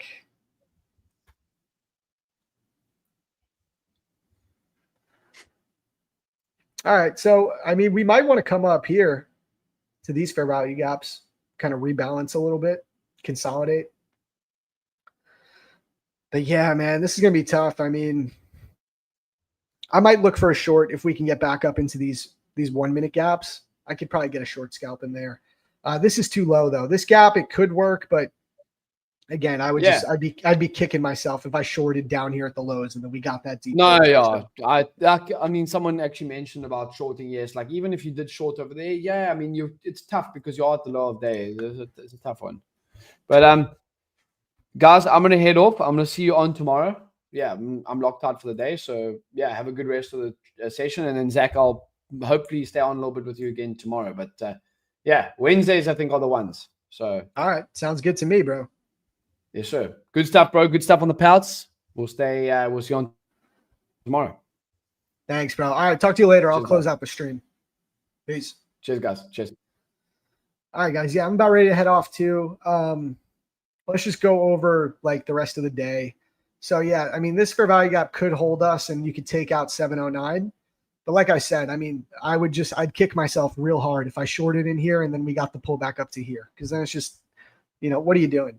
One good thing that I try to operate on, kind of what James just mentioned, I don't want to short the low a day or buy at the high a day. Like I want the pullback so that by the time I get into my trade, my take profit doesn't even have to be at a new high a day or a new low a day. So that I'm still operating within the range. You'll just have higher probabilities than expecting a new low of day or a new high of day for your take profit.